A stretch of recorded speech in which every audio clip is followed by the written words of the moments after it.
Comic Geek Speak presents The Crisis Tapes, Episode 14, Crisis on Infinite Earths, Number 3, Part 1.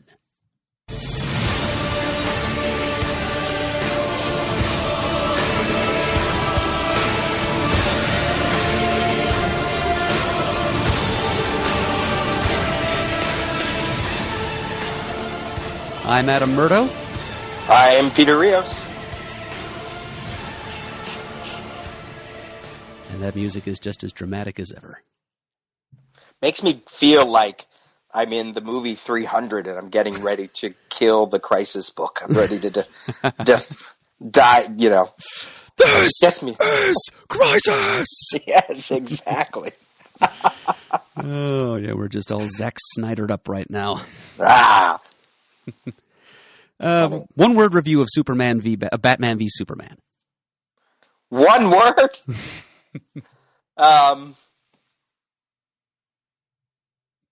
Interesting. I use that word a lot, so that's a cop-out. But that is fair. That is generous. It's also just vague enough to mean anything. I like it. Sure. With a slight little crisis. Not really, but could be, kinda, sorta. Explain.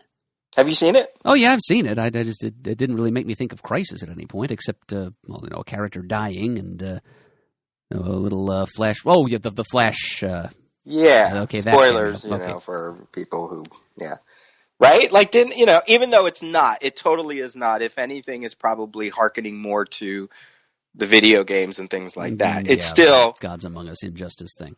Exactly. Slightly, little tiny hint of it, and then I forgot about it, Yeah, okay, now, point taken. There's a little bit of a timey-wimey thing happening that might make one think of Crisis, but it's just especially when you think of the scene from issue 2, Crisis, between Batman and Flash, and you're kind of like, whoa! Mm-hmm. Yeah, but this time the Joker's not standing there holding the harbinger of this... the bearer of these bad tidings at gunpoint, so it's right. And said bearer of bad tidings just didn't. I'm not the only one who's made this remark, but he didn't make me think that much of the Flash. Right. I mean, my girlfriend, when I said it afterwards, she said, "That's who that was." I said, "Yeah, you couldn't really tell. It was very." The costuming was not traditional at all, so she couldn't tell either. That's for certain. Looked like he was wearing some kind of armor. Yeah. But all of which has taken us a little bit off topic, of course. But not that we're ever really on topic to begin with. We're just talking here, folks. Anyway, welcome back to the Crisis Tapes. Getting back behind the mics to bring you another installment of our meticulous deconstruction of the seminal universe and multiverse-altering text of DC Comics in the 1980s. Good to be back in the saddle, isn't it, Peter? Absolutely. The last episode we recorded, we talked about how we were going to both be at a Wild Pig sale shortly after, and I assume, are you going to Free Comic Book Day this year? Pants and I might actually be staying the night at Chris's house. So, yeah, we're definitely going. We're probably seeing Civil War that same weekend. Great, so because I'm going up, I'll be there, in a few weeks. So, and I'll be able. I think I'm staying a little bit longer than I did last time. Oh, great! Yeah, so it's kind of it hasn't been quite a year, but it's it's like we're hitting the same beats again. Yes, it's trapped in a cycle or an oniric climate, to use one of my pet phrases of our own. Yeah, thank you, Umberto Eco, wherever you are. I believe he died not that long ago. Oh, right, yeah. I do remember that. Hopefully people, I tried to get to the studio. It just wasn't working. Schedules be damned. So we just decided, let me just be on the horn again. I know it's not ideal, but we do the best we can. Yep, that's all we can do. Right. Yeah, you thought maybe you could get here on a Saturday afternoon, but... it didn't quite pan out. Right. But do you want to start off with some, never really know what to call it, like sort of current crisis-related news, I guess, or tidbits or whatever? Sure. Okay. Crisis in contemporaneity. There you go. Sure. Mine is less about anything sort of concrete, comic book wise or anything. It's more about just pushing the whole Crisis Kid feeling while watching the Supergirl Flash crossover on CBS a couple weeks ago. And first of all, realizing I don't think I ever read a comic that featured the two of them together, and that probably didn't happen that often either. So it was interesting to watch that episode and realize, this is an interest. I like the way this pairing is, sort of Flash, Barry Allen, one of the major icons of the DC universe, pairing up with not a sidekick, but a family member of the Superman universe that's not Superman. So that was just a fascinating thing to go through while I was watching it. And secondly, just seeing these two I actually got a little choked up at the end watching them talk, and their chemistry was so great, and realizing that these are two major characters in the Crisis lore, and seeing them together on the screen, maybe in the back of my mind I was thinking, oh my, their futures, they're in jeopardy, and I was just getting caught up in it all. But as a Crisis Kid, seeing them together, I have to say it really affected me. Yeah, I'm a little ashamed to admit it, but this is the first time I've even thought of it that way, Peter, that these are the two biggest names, the most high-profile victims of Crisis on Infinite Earths meeting together, young and vital and alive, each of them the star of their own respective universe, and doing a parallel universe crossover with one another at the beginning of their lives rather than at the ending. And it is a little poignant when you think of it that way. Plus, from what I've heard, it's just a really fun and optimistic sort of story. It's so good. It's so good. I quite enjoy both of those shows for what they are, and because they both deal with family in different ways, and I appreciate that. And it's kind of it's especially fascinating watching Supergirl through the eyes of my girlfriend, who does not know any of the lore or the history. She doesn't even know the Supergirl movie. And there are many a times when that show delves into mother-daughter aspects, or sister and sister, or even, like the aunt, or anything that's just seeing it come from a point of view that we don't normally get a lot. And seeing it through her eyes, and seeing her get emotional during some scenes where Supergirl is feeling stressed, or there's some kind of when the two sisters, she doesn't even have a sister, but when the two sisters when one of them has to pull the other one out of some kind of situation, and it's done through emotion and just powerful language. And she full on gets emotional, and that to me, regardless of what anybody says about that show, or it's too girly, or some people say it's not feminist enough, it's like, you know what? I don't care.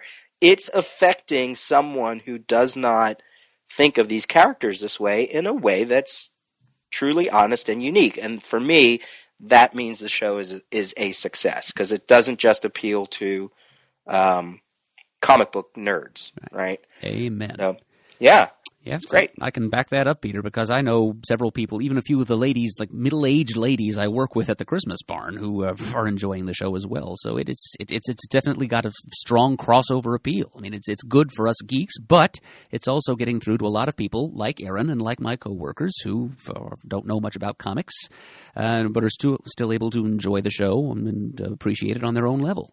Yeah. That's something special, I think. Absolutely. So that got me into a little bit of a Crisis flavor when I watched that. It was great. Oh, there's also the fact they were both drawn by Carmen Infantino in the 80s. Yeah. That's something else. Oh, and Chris Eberly did spill the beans to me that there is a marker board scene in which Barry attempts to explain the multiverse theory. Yeah. Look forward to seeing that. Good. But it's killing me that I can't see it because I think there's like a half dozen episodes of Supergirl I need to watch before I can watch that. And CBS's .com has now gone to like a pay site format where you can see like 2 episodes for free, and then the rest you have to subscribe to get to. It's bogus. Well, if you have cable, it's on demand, but I don't know if you have cable. Oh, I have cable. I just don't have the on-demand kind of cable. Okay. So, summer reruns it is. But before we get to that, let's focus on the now. Okay. First let's focus on some feedback we got on our last episode, which was 11 months ago. And then we'll focus on more like 30 years ago by going back to the topic of this episode, which is Crisis number 3. Great. All right, so let's see here. Just looking at the talkback thread for episode 13, which covered the back half of Crisis number 2. My friend Chuck Coletta, who goes by Jack Sir on the forums, he is an associate professor in the Department of Popular Culture, and he left us some notes about issue number 3, which we'll get to at the appropriate times as we talk about issue 3. So thank you, Chuck, for contributing those. I have a couple of these. Actually, the first poster named Detective Chimp calls it his Crisis Kid Confessional, because we talk about Crisis Kids as it's your coinage, Peter. It's just people who came of age around the time Crisis was happening, who were the first generation of Crisis on Infinite Earth readers and fans. And unlike people like me who were only kindergarten age when this story was happening and had to experience it later on. And that was actually I'm blanking on the guy's name, but it was a listener that I met at MoCA one year, and he was the one who said he may even had said Crisis Kid, that he really liked and thought of Crisis that way, of those readers at the time being Crisis Kids and everything you just talked about. So it's actually one I know his name. I wrote it somewhere, or I mentioned it in a previous episode, and I apologize, I can't remember his name now, but I adopted it from him. Okay. Good on you for giving credit where credit is due. Mm-hmm. It kind of reminds me of how Roy Thomas he sort of pioneered the concept of the retcon, but he always gave credit to some fan whom he met at a convention who suggested the term retroactive continuity for him, for what he was doing in things like All-Star Squadron and elsewhere. Nice. And, of course, retcon's got a lot to do with what we're talking about in Crisis. But anyway, Detective Chimp sends in his Crisis Kid confessional. He'd been collecting for several years when Crisis hit, was primarily Marvel, dipped my toe into the DC universe with New Teen Titans and Batman and the Outsiders, was somewhat familiar with the DC multiverse but found it terribly confusing. When Crisis hit, I gave it a whirl, knowing, thanks to my comic shop's monthly newsletter, that the event was going to have massive impact on the entire universe. Not only was it an outstanding story, it was a crash course on the parallel Earths concept and characters.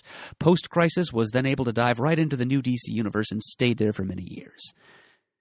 Well, then Crisis clearly achieved its intended goal with you, DC. And I'm sure you enjoyed this issue, this third issue we'll be talking about in this episode, because it's got both the New Teen Titans and Batman and the Outsiders in it. Absolutely. Love my Titans, love my Outsiders. Mm-hmm. And go ahead, yeah. No, it's okay. You take this one. All right, so from Attack, wrote a lengthy post. I'll just read bits and pieces of it.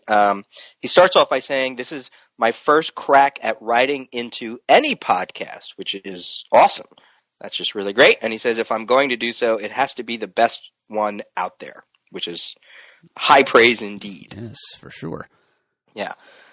"You make my long hours of driving for work and mowing the yard much easier."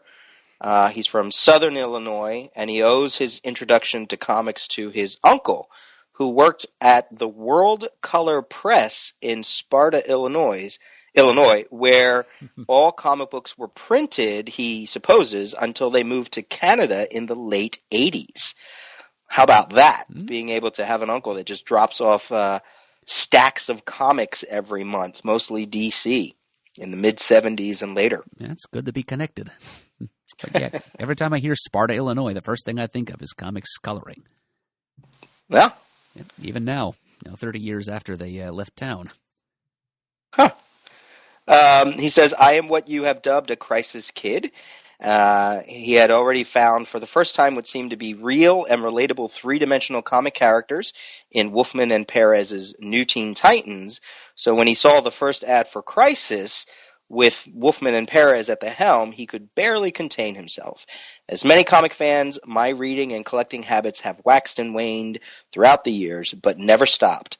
I owe this latest resurgence of mine to your podcast. I can relate to and appreciate every one of you. From Pants's drive to collect and love for DC, to Adam's almost preternatural oratory skills, to Peter's trivia skills and love for comic history. I appreciate Shane's relating on how he shares his love of comics with kids, and he loves Chris's comic book shop owner perspective and infectious laugh, and owe the most thanks to possibly the most important cog in your wheel as the founder, Brian Deemer. Hopefully I can collect more Crisis thoughts into my next post. Mike Atchison. Well, thank you for that long and effusively complimentary email, Mike. I've never been described as preternatural before. I'm blushing right now. And hopefully we'll give you some more things to comment on as we go through this current episode. And I'm sorry you had to wait so long to hear your comments read back to you here on the air, but life does get in the way.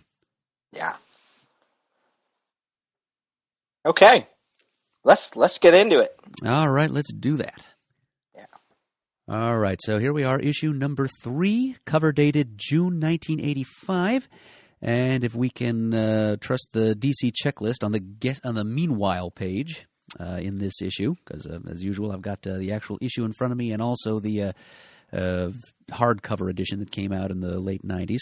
But it says that it apparently was due to be released March 7th, 1985. That was the target release date for this issue. The Titans, the Legion, the Outsiders, and more. Right there on the cover. And great little visual montage on the cover, too. Yeah, all scenes reflected within the comic themselves, bracketed and divided up by, I have to assume, the monitor holding in his gaze and in his hands Earth 1. He's got right? the whole I think it's safe to assume that. In his hands, he's got the whole wide multiverse. Yeah. But yeah, that's a well-composed cover here. And the fact that it's actually showing us scenes that happen, not just one scene, but several different scenes that actually happen in the comic. I kind of miss that about comics covers. Yeah. It's getting better. We're sort of getting over the iconicism movement of the 2000s, where it was just a generic image of a character or characters looking cool on the front cover, but no direct connection to what actually happens in the story. But yeah, this is back in the 80s, and artists, especially masters of the form like Perez, could be counted on to give us a relevant image on the front of the cover of the comic. And the good thing is since all these scenes happen in the issue, we can wait till we actually get to them, and then we can maybe bounce back and see how they relate. And but I did want to make mention, as most people know, if you're a longtime Crisis person, that this is the issue cover. This is the cover that instead of it saying George Perez, the signature on the cover says "Guess Who" in the same design as his typical signature, but it's just instead of George Perez, it says "Guess Who." I guess that's a sign that he realized he'd made it in the industry, and his style was recognizable enough. And there's some thought that some people wondering, is it a nod to Who's Who at the time? I don't know if I quite go to that, but for me, it's more of what you said. It's George Perez making his mark within the not only DC universe, but within all of comics. Mm-hmm. I mean, he was still a younger creator at this time. I mean, maybe not quite the veteran that Marv Wolfman was, and didn't quite have. I mean, he certainly had his run on New Teen Titans, but it still was fresh in readers' minds.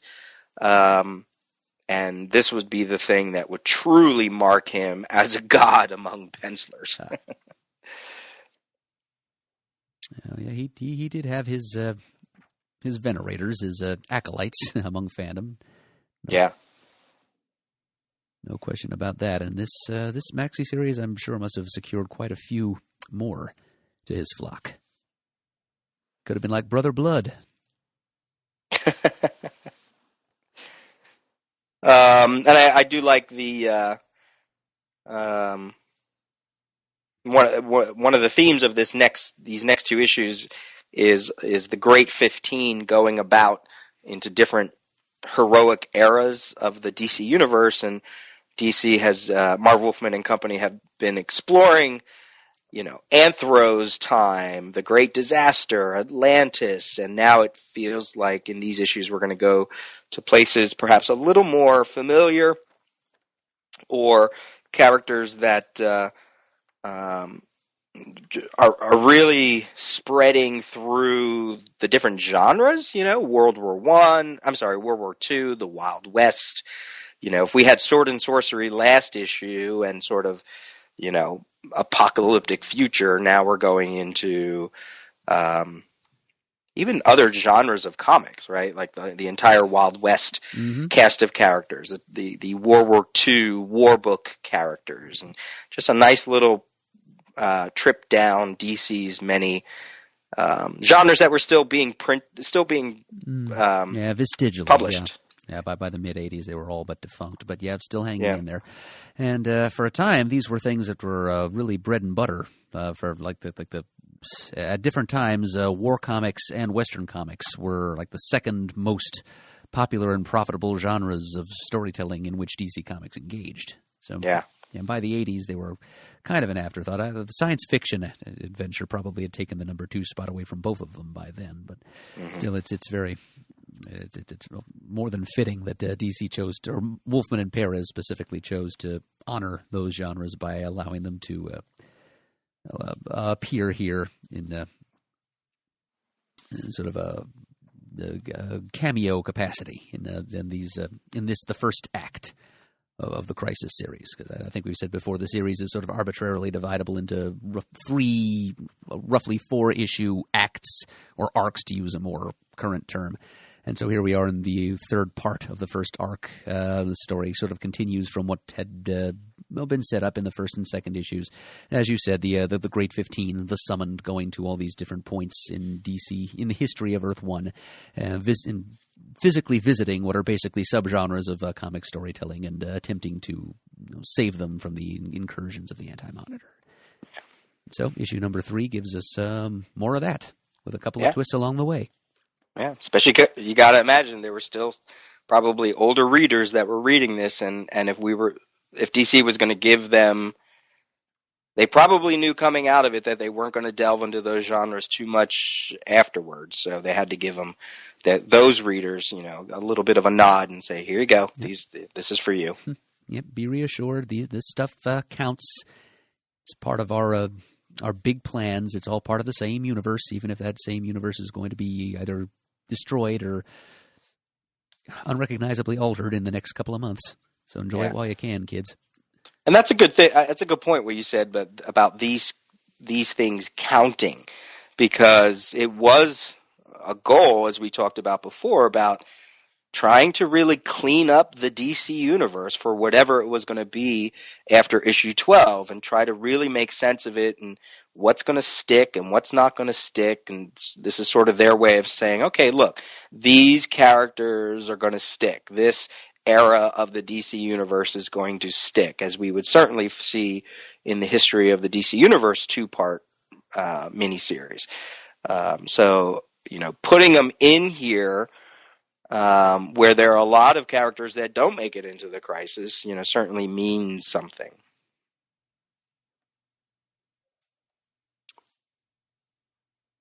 All right.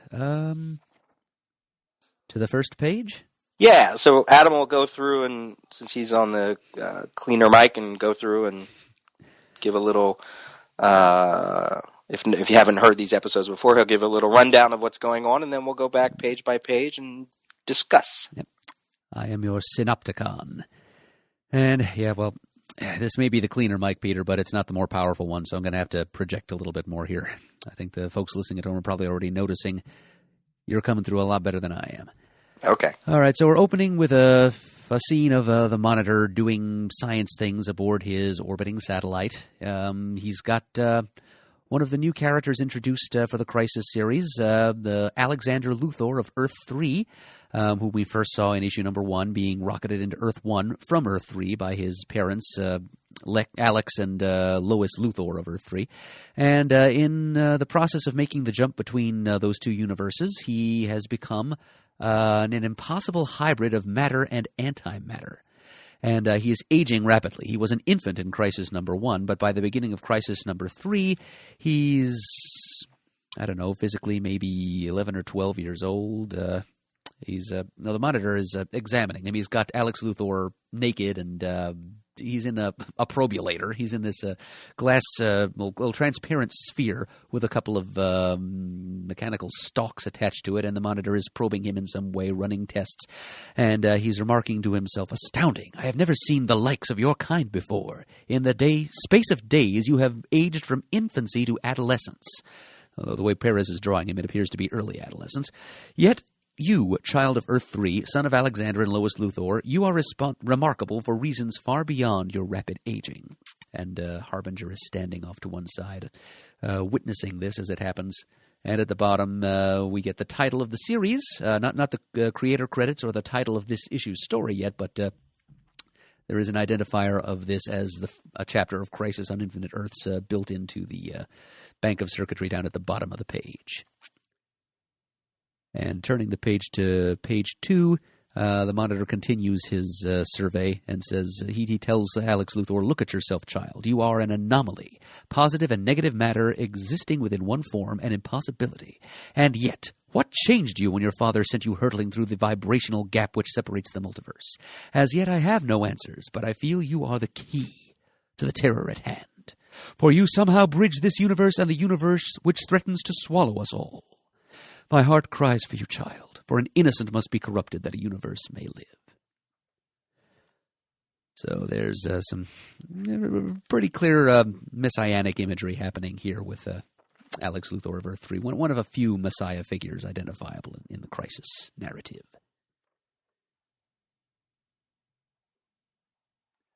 Do you want to just finish out the page and then we'll go back and talk? No, sure. That makes sense.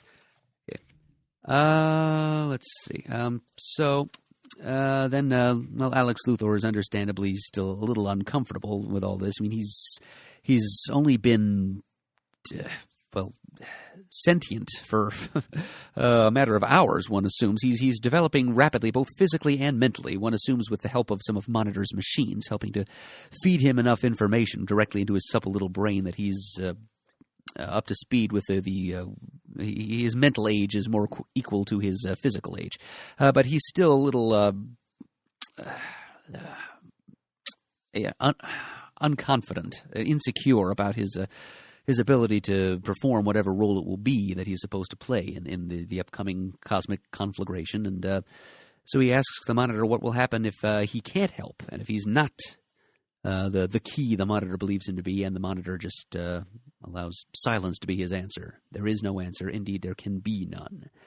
And then Harbinger asks the Monitor if there's anything that she can do, and Monitor ignores her as well. And so she just kind of gazes at him expressionlessly through her little green cat's pupil eyes.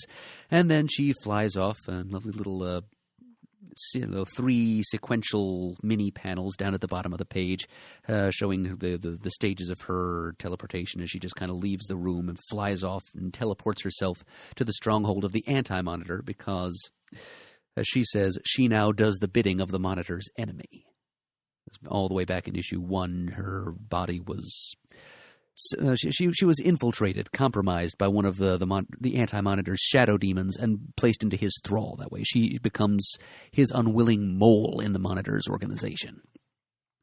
And so after this scene with Alex Luthor and the Monitor, setting up and or further teasing Alex Luthor's eventual importance to the story, Harbinger dashes off and we touch base with the main villain. about whom we, at this point in the story, still don't know very much. And so there's your first 2 pages. Yeah. There's some interesting crisis language. There's some interesting multiverse language going on here. And, Alexander Luthor is getting set to... We've already met Pariah and, of course, the Monitor and Harbinger. And now we meet Alexander Luthor, who could definitely be called one of the main characters of the Crisis comic. So what did you make of these 2 pages? Well, to answer that, Peter, I think I'm just going to go ahead and read one of my thesis excerpts. Great. Yep, because Alex Luthor is, to me, a very interesting character. And, of course, he becomes even more interesting, if a lot less likable, in the Infinite Crisis sequel that came along 20 years later. But one of our listeners asked some time ago that I provide page numbers for those folks who have actually downloaded my thesis and are reading along at home. And if you're curious, you can find it at ohiolink.edu. This is my MA thesis in popular culture from Bowling Green State U. And I like to read little snippets from it here and there as we talk about the Crisis text. So this is on page 73 of my thesis when I talk a bit about Alex Luthor. This is Alex Luthor, last survivor of the Manichean moral mirror world of Earth 3. Alex is the infant son of Earth 3's Lex Luthor, the only superhero on a planet ruled by villainous doubles of the Justice League, and that Earth's Lois Lane. Just before Earth 3's destruction, in the first chapter of Crisis, Alex's father launched him to safety in the parallel universe of Earth 1, where he was taken in by the Monitor. In keeping with Earth 3's tradition of distorted reflections of the rest of the DC universe, Alex Luthor's origin is a sort of inversion of Superman's famous origin, i.e. rocketed as an infant from a dying alien world to become the super savior of Earth, making him yet another in a class of orphan messiah/psychopomp figures that litter the Crisis text. Harbinger being another prominent example of that, and she's present in this scene as well. Also, like Superman, his journey from one world to another allowed him to gain superpowers. Namely, Alex spontaneously evolved into a liminal being whose body is an impossible combination of both matter and antimatter, being and nothingness. Quite literally, a difference between life and death. This allows him to serve as a living portal to the antimatter universe through which the heroes eventually travel on their symbolic journey to the underworld to confront the Anti-Monitor, which will happen a few issues later. However, as a tragic side effect of Alex Luthor's power, he grows quickly from infant to young adult, maturing physically and mentally, though not necessarily emotionally, in a matter of days. The idea of a childlike figure appearing in times of war or disaster apocalypse to bring hope or salvation, biblical quote, "and a little child shall lead them," is an old one. Symbolically speaking, the opposite of war, aggression, competition, death machinery, all definite symptoms of Crisis on Infinite Earths, is the eternal child, puer aeternus, a mythological archetype that flourished in classical times and also in 1960s counterculture, characterized by androgyny and holy innocence. Alex is indeed androgynous enough. He is slender and ephebic, clad in skin-tight golden armor, and he has a mass of curly red flower child hair. But any holy innocence Alex has is rapidly lost, a casualty of cosmic war. Instead of the puer aeternus of the 1960s, Alex is its tragic 1980s inverse, puer brevis, the ephemeral child. He is symbolic of childhood's end for DC Comics and their longtime fans, the lost innocence of the old DC universe of the Golden and Silver Ages, sacrificed in the name of enhanced maturity and marketability to help DC Comics meet the supposed demands of new readers in the 1980s. In the words of the Monitor, "My heart cries for you, child, for an innocent must be corrupted that a universe may live." That's taken right from these 2 pages. So there are my thoughts as to what Alex Luthor ultimately will come to represent in future issues of the series to the themes of the narrative as a whole. And this lost innocence thing pops up again several times throughout the course of the story, and even a couple more times within this same issue, as we'll see.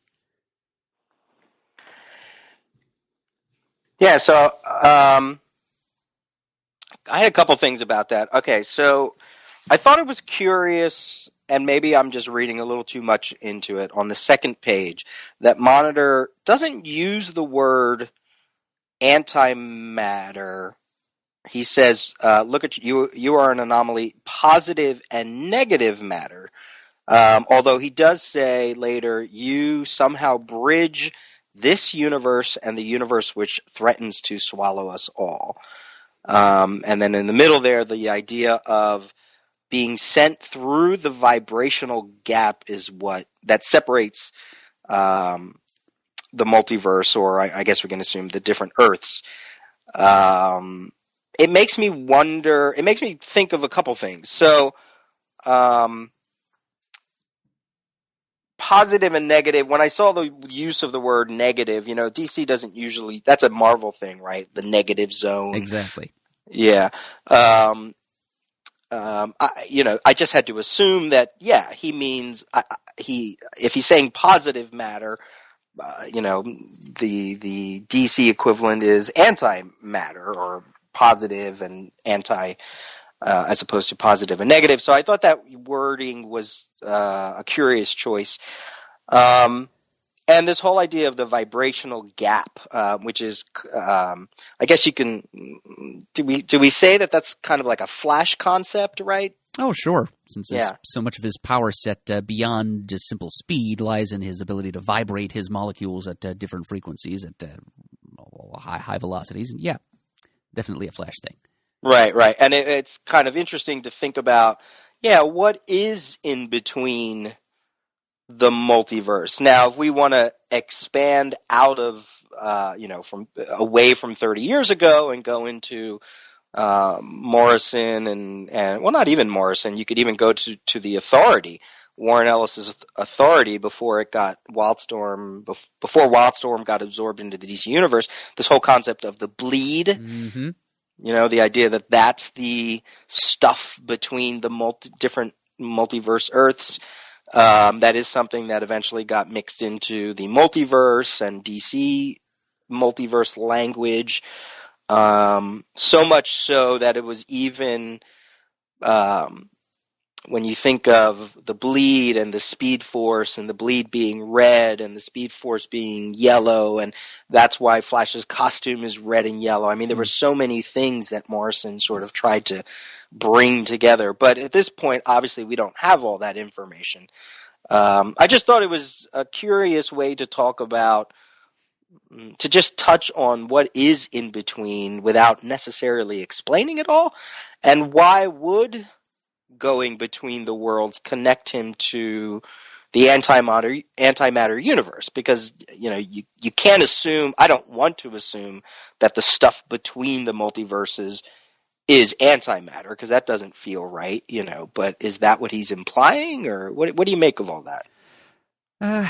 Well, as far as the positive and negative matter versus matter and antimatter, I just sort of assumed that Wolfman was already 3 issues in getting tired of writing the word antimatter, so he just mixed it up a little bit. But I like your interpretation a little better. As far as the vibrational gap thing and how that would link him to antimatter, well, plenty of other characters have traveled across that gap without acquiring antimatter-related superpowers. I think it's something specific to the top, that the device that Alex Luthor of Earth 3 whipped up somewhat hurriedly to send his son across the void, or the gap, as the Monitor puts it, to Earth 1. So it's sort of like a last legacy of his father, even if it was done unintentionally or subconsciously or whatever. Just there's symbolic largesse or legacy passed on by his father that has made him capable not only of surviving, but allowed him to acquire these powers. And it's just to prop up that symbolism I mentioned in my excerpt about the parallelism between Alex Luthor's origin and the Superman origin. I mean, the kid has to gain superpowers when he gets here, and since he's not Kryptonian, he can't just absorb them through the sun. I guess Wolfman just allowed him to absorb them through, however that top functions, and however it carried him across that gap. It gave him these powers. So they're bequeathed to him by the unintentional benevolence of his father, and also the necessity of Marv Wolfman. And maybe, now that I think about it, now that you sort of go into that whole thing about the top, and maybe I'm pulling up issue 1. I'm pulling out my issue 1. Maybe there's something to be said about the antimatter destruction of one universe and going into another universe that also was soon going to be plagued by antimatter, and maybe there's something to be said about the energy of, when you have all this antimatter floating around Earth 1, and what is it doing in terms of physics, and what is it doing? I know we sort of talk about it's just fraying the universe. It's not necessarily destroying it as it is just wiping it away soundlessly. Maybe there's something to be said about all of that too. There's, he got somehow affected by it as he was leaving. I don't know. There's no evidence to any of that. I just think it's a curious, and it will come up later when he starts to really use his powers. I just thought the wording was really interesting.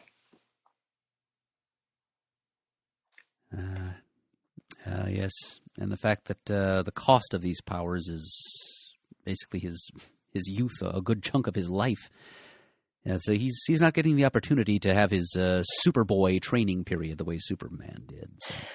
Yeah, and again, to kind of go out of the timeline of what we're talking about, when I read the line, "For an innocent must be corrupted for a universe to live," I suddenly went, "Oh, well, there's a seed of dialogue that could totally give evidence to his character, to his heel turn in Infinite Crisis." Mm-hmm. Yeah, there is some justification for it here, I have to admit. Little as I liked that turn for Alex Luthor in Infinite Crisis, how he basically turned out to be the main villain of that story. Since I like the character so much, I like him in this series, and he certainly never showed any signs of villainy or bitterness, resentment, iniquity of any kind. But still, those of us who are upset about that, the people who feel the opposite can always point to that little word bubble. Just as you said, Peter, the seed is planted right there. Yeah. I mean, I used to always just chalk it up to the whole idea that, once a Luthor, always a Luthor, or... But it's on Earth 3, though. Right. I think part of what I kind of justified it as is, remember Morrison's Earth 2 graphic novel, and when the Luthor came over from his universe, he was technically a good guy, but he was it was more of in the spirit of the bravado and, He couldn't help being sort of dragged or tugged towards villainy because he happened to be on Earth 1. Yeah, and then the idea of like being away from your Earth, and what does that do, and again, none of it evident in any comic, but except for this line, like this one line now to me sort of is the base. Like Jeff Johns probably, in my mind, I see Jeff Johns reading it and going, "Of course," and yeah. See, it's almost thinking of it that way. That image that accompanies it, one of the Monitor's readouts. He's not looking directly at Alex Luthor in that image, or any of the four little. There's a series of 4 mini panels right below that of the 4 different perspectives of Alex Luthor's head, from straight ahead, 2 from either side, and 1 from the back. And the Monitor is not looking at Alex Luthor. He's not seeing the child for what he is. He's only seeing a subject, a potential resource in his battle against the Anti-Monitor and his attempts to save the multiverse. And so seeing this kid through whatever scanner he's using. And then that balloon below it saying that an innocent must be corrupted. It's a little chilling. It's I right with you, Peter. I can see Jeff Johns looking at that and seeing the potential for doing something sinister with that character because of what that sort of implies. It's sort of ominous. Yeah. A couple other notes on the first page. Monitor saying, "I never saw the likes of you before." I love grand comic book hyperbole, and that fits right in there. I mean, there's a Monitor is millions of years old, and yet he's never seen anything like Alexander Luthor. Okay, I guess I got to go with that. I love all the Perez tech. Sometimes it doesn't make sense, but it's just tech upon tech upon tech, with lots of. Most of it orange, oddly. Yeah, keeping with the theme of the satellite, I guess.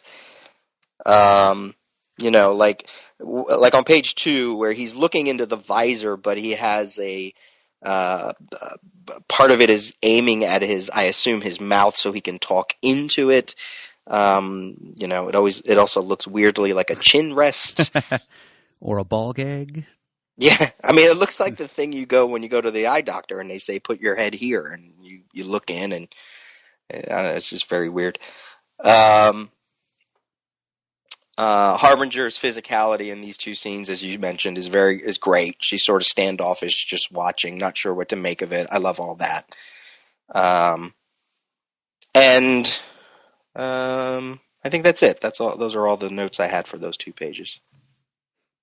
Wow.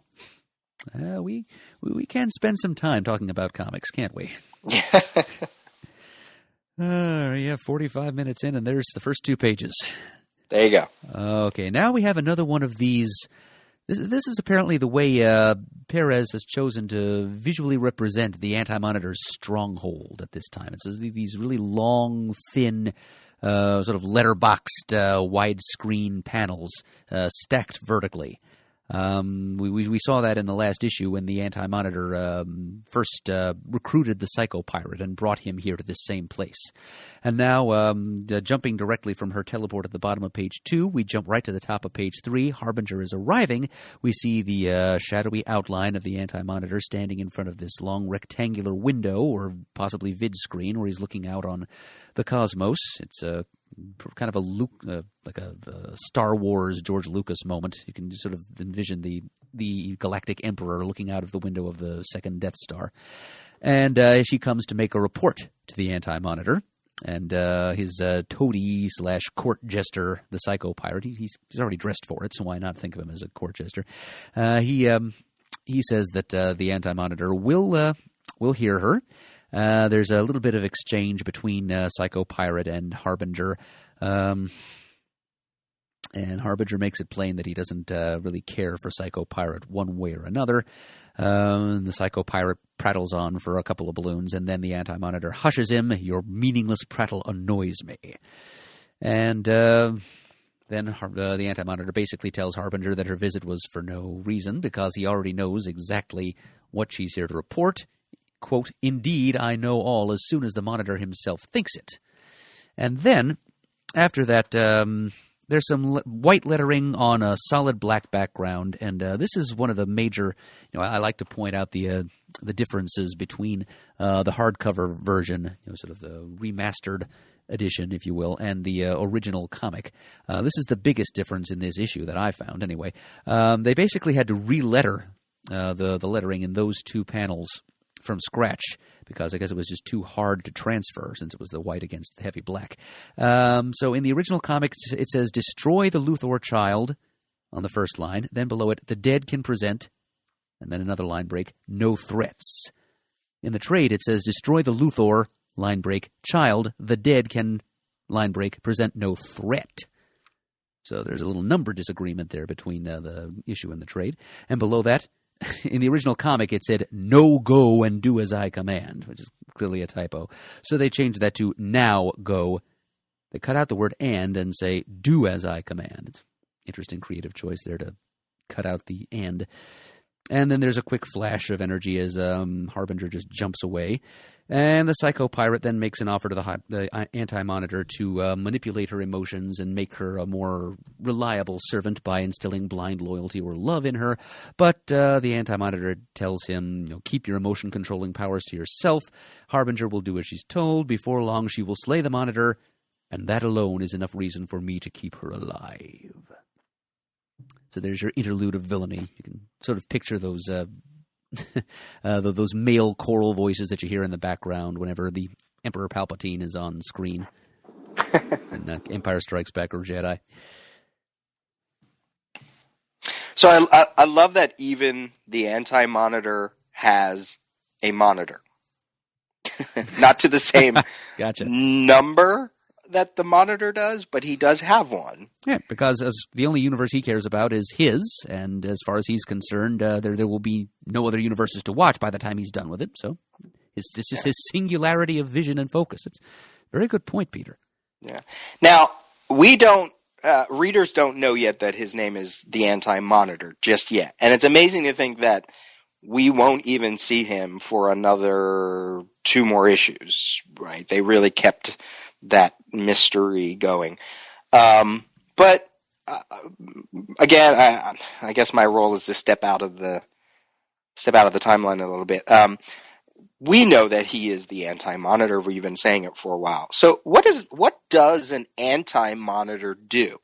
If a you know what I mean? This sequence made me think that if Monitor monitors, what is an Anti-Monitor? What should an Anti-Monitor? Does he act? Is he?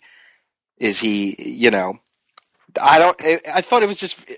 Does he ignore? Does he neglect? I wrote down, is that why he allows the Monitor to live and doesn't have Harbinger kill him right now? Because an Anti-Monitor, I don't know. It was very strange. I almost even got like a Thanos thing here where, he says, I could have her kill him whenever I want. Well, why don't you? What are you waiting for? Is it in his nature to be his own downfall as well, much like Thanos? I don't know. I just a couple thoughts there that I wanted to throw at you. Interesting thought. Well, I think we know the real explanation is because Wolfman wasn't ready for the Monitor to die yet. Oh, well, sure. It's only issue 3, yeah. But, yeah, I can't... Interesting thought that he might have that sort of Thanos self-defeatist complex in him. Well, I mean, they are sort of cut from the same cloth, too, but I can't, on the spur of the moment, think of a good justification for why he wouldn't just axe the Monitor right away, why he has to wait for the right moment to kill him. But as far as what an Anti-Monitor does, I think the answer is an Anti-Monitor is one who does not watch. One who does not, it's because the Monitor monitors the multiverse because he cares about it. The Anti-Monitor doesn't watch it. He doesn't care about watching it and nurturing it and cultivating it. He just wants to destroy it and profit by its destruction. So an Anti-Monitor is that which does not watch, and because he or it does not care. I'm flipping through my thesis here because I do have a passage here where I talk about what the Anti-Monitor's name suggests, but the basic point of it is that my reading of him is that he represented the increasing corporate interests of DC Comics, which by then I'm positive was already owned by Warner Communications. In fact, I can see it right here in the indicia. It's a Warner Communications company. Mm-hmm. So he represents interests from outside of the comics creating and reading public that are coming to influence DC's publishing practices and which the editors must take into account. So you could say that the Anti-Monitor represents those who do not watch or read comics and yet wish to dominate them and press them into service. So that's how I interpret that. But of course, it's the background of the actual background of the name beyond our sort of pseudo scholarly interpretations is simply that Marv Wolfman used it as a placeholder, a guy who wasn't the Monitor and was working against the Monitor and whose goals were the opposite of those of the Monitor. So he just kind of called him the Anti-Monitor in his scripts, fully intending to go back and come up with a better name later on. But that never happened, and they just ended up going with the Anti-Monitor in the actual story, and comics history was made. Yeah, that's fascinating because you sort of think I like what you said about comparing the Anti-Monitor to outside forces going in, wreaking havoc, changes, blah blah blah. You can certainly see the Monitor as somebody who wants to keep a hold of. The way the universe is, or maybe the way the universe should be, and you can certainly make references to connections to readers, to creators. That's certainly where we get John's version of Superboy Prime is so that it's clearly that it's clearly every hardcore comic book guy.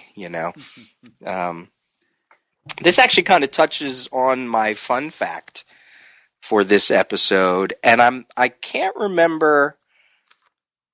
You one time read the memo that went out that talked about Monitor and using the monitor and making sure you have Lila as the dumb bunny, and I'm not sure if this one is the same memo.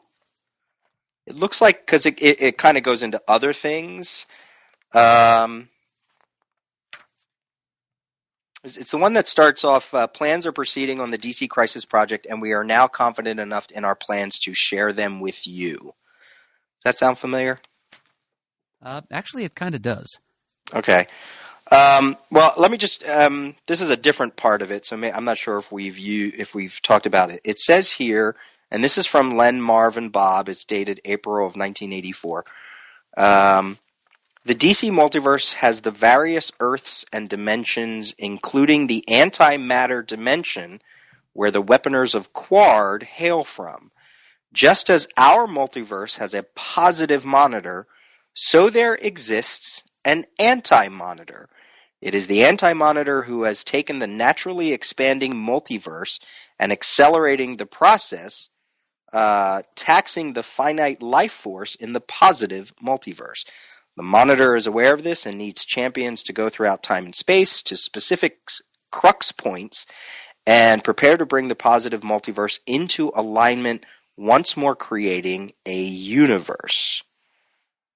And then he goes on to explain, the rest of it, even, pretty much the rest of the series. I don't know if I remember hearing you read that part of it.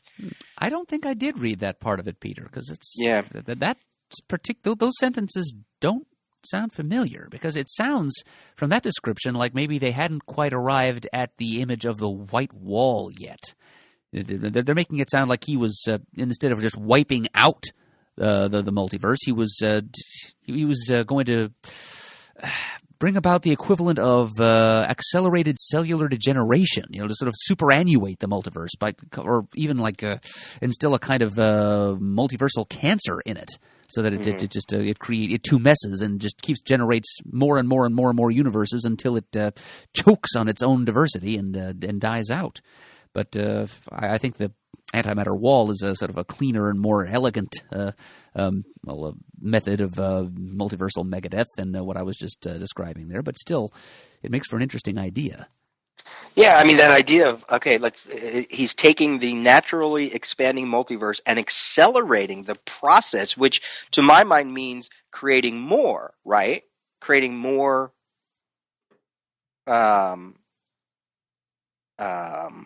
different versions of Earths.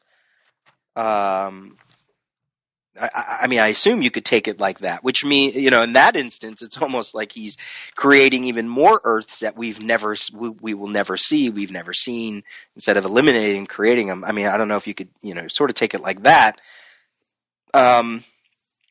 Let me read the second paragraph. Actually, it's the fourth one, but the next one here. He says, our heroes and villains will be dispatched throughout the various Earths and times to find these crux points, which is basically this issue and the next one we're talking about, while the Monitor prepares for a final confrontation with his antimatter counterpart.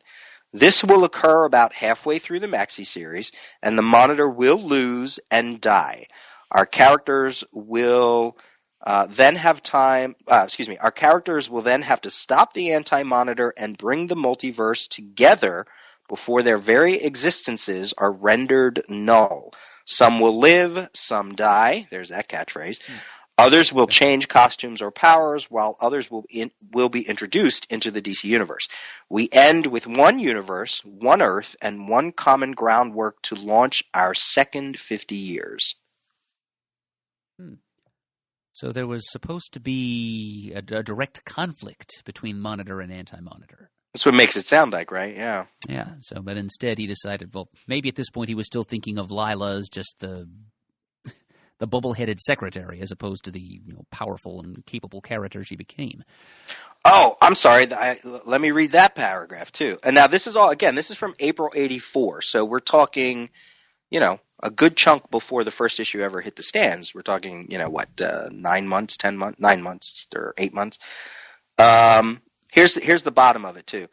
Therefore, after you use the Monitor twice, please do not use him again. He'll be gone by next summer. Lila, his, in quotes, dumb bunny associate, is actually a super-powered herald who will collect and transport our characters from place to place. We expect, will survive and be available for use after the maxi series comes to an end. Well, they were right about that much, but yeah, I'm glad that they had, by that time, thought better of the early conception of her as a very limited, sort of stereotyped bimbo character, and turned her into something much more powerful, interesting, and less insulting to female readers. But yeah, I guess they hadn't worked out yet that she was going to be the Judas figure, though. Mm-hmm. Yeah, I thought that was that's from. I got to give credit. Back issue number 82, which just came out last year. The cover date is August of 2015, and I think it came out sometime in August or September. And it was an article by. I got to get back to it. Hold on. By Robert Greenberger. Oh, well, he's kind of an inside source there, because he was he was a consulting editor on this, wasn't he? Yeah, he was just sort of newish to DC, or at least to the project at the time. Oh yeah, and he was pretty deeply involved in this and in Who's Who too, I'm pretty sure. Yeah. So in one of the sidebars, they just dropped that memo in and they also had some original art here and there. This was, let's see. This was called the Bronze Age Events issue. So it looks at Avengers versus Defenders, JLA, JSA, Secret Wars, the Crisis 30th anniversary, and a whole bunch of events that happened post-Crisis, like Legends and Millennium, etc. Okay. Next time, I'm expecting to see Eric Nolan Wethington of Tomorrow's down at Heroes Con. I will make sure I get a copy of that issue. Issue 82. 82. All right. Note made. That is something I can't be without. So that's my fun fact for today. Yay! All right. Thank you, Peter. Okay, now, on my side, I finally found that passage I was trying to find. Or at least I think it is. Let me see. The Anti-Monitor could be seen to... This is on page 71 of my thesis, by the way. The Anti-Monitor could be seen to represent a number of real-life entities. The harsh realities of the comic book market, a new generation of readers who cared little for continuity and were interested in superheroes primarily to see action and violence, the encroachment of outside media that were anxious to adapt DC's superhero characters but saw the characters' long and complicated histories as an impediment. In any case, the Anti-Monitor stands for forces or conditions that are inhospitable to DC continuity, that think it does not matter, hence a new connotation for the use of the term anti-matter in the story.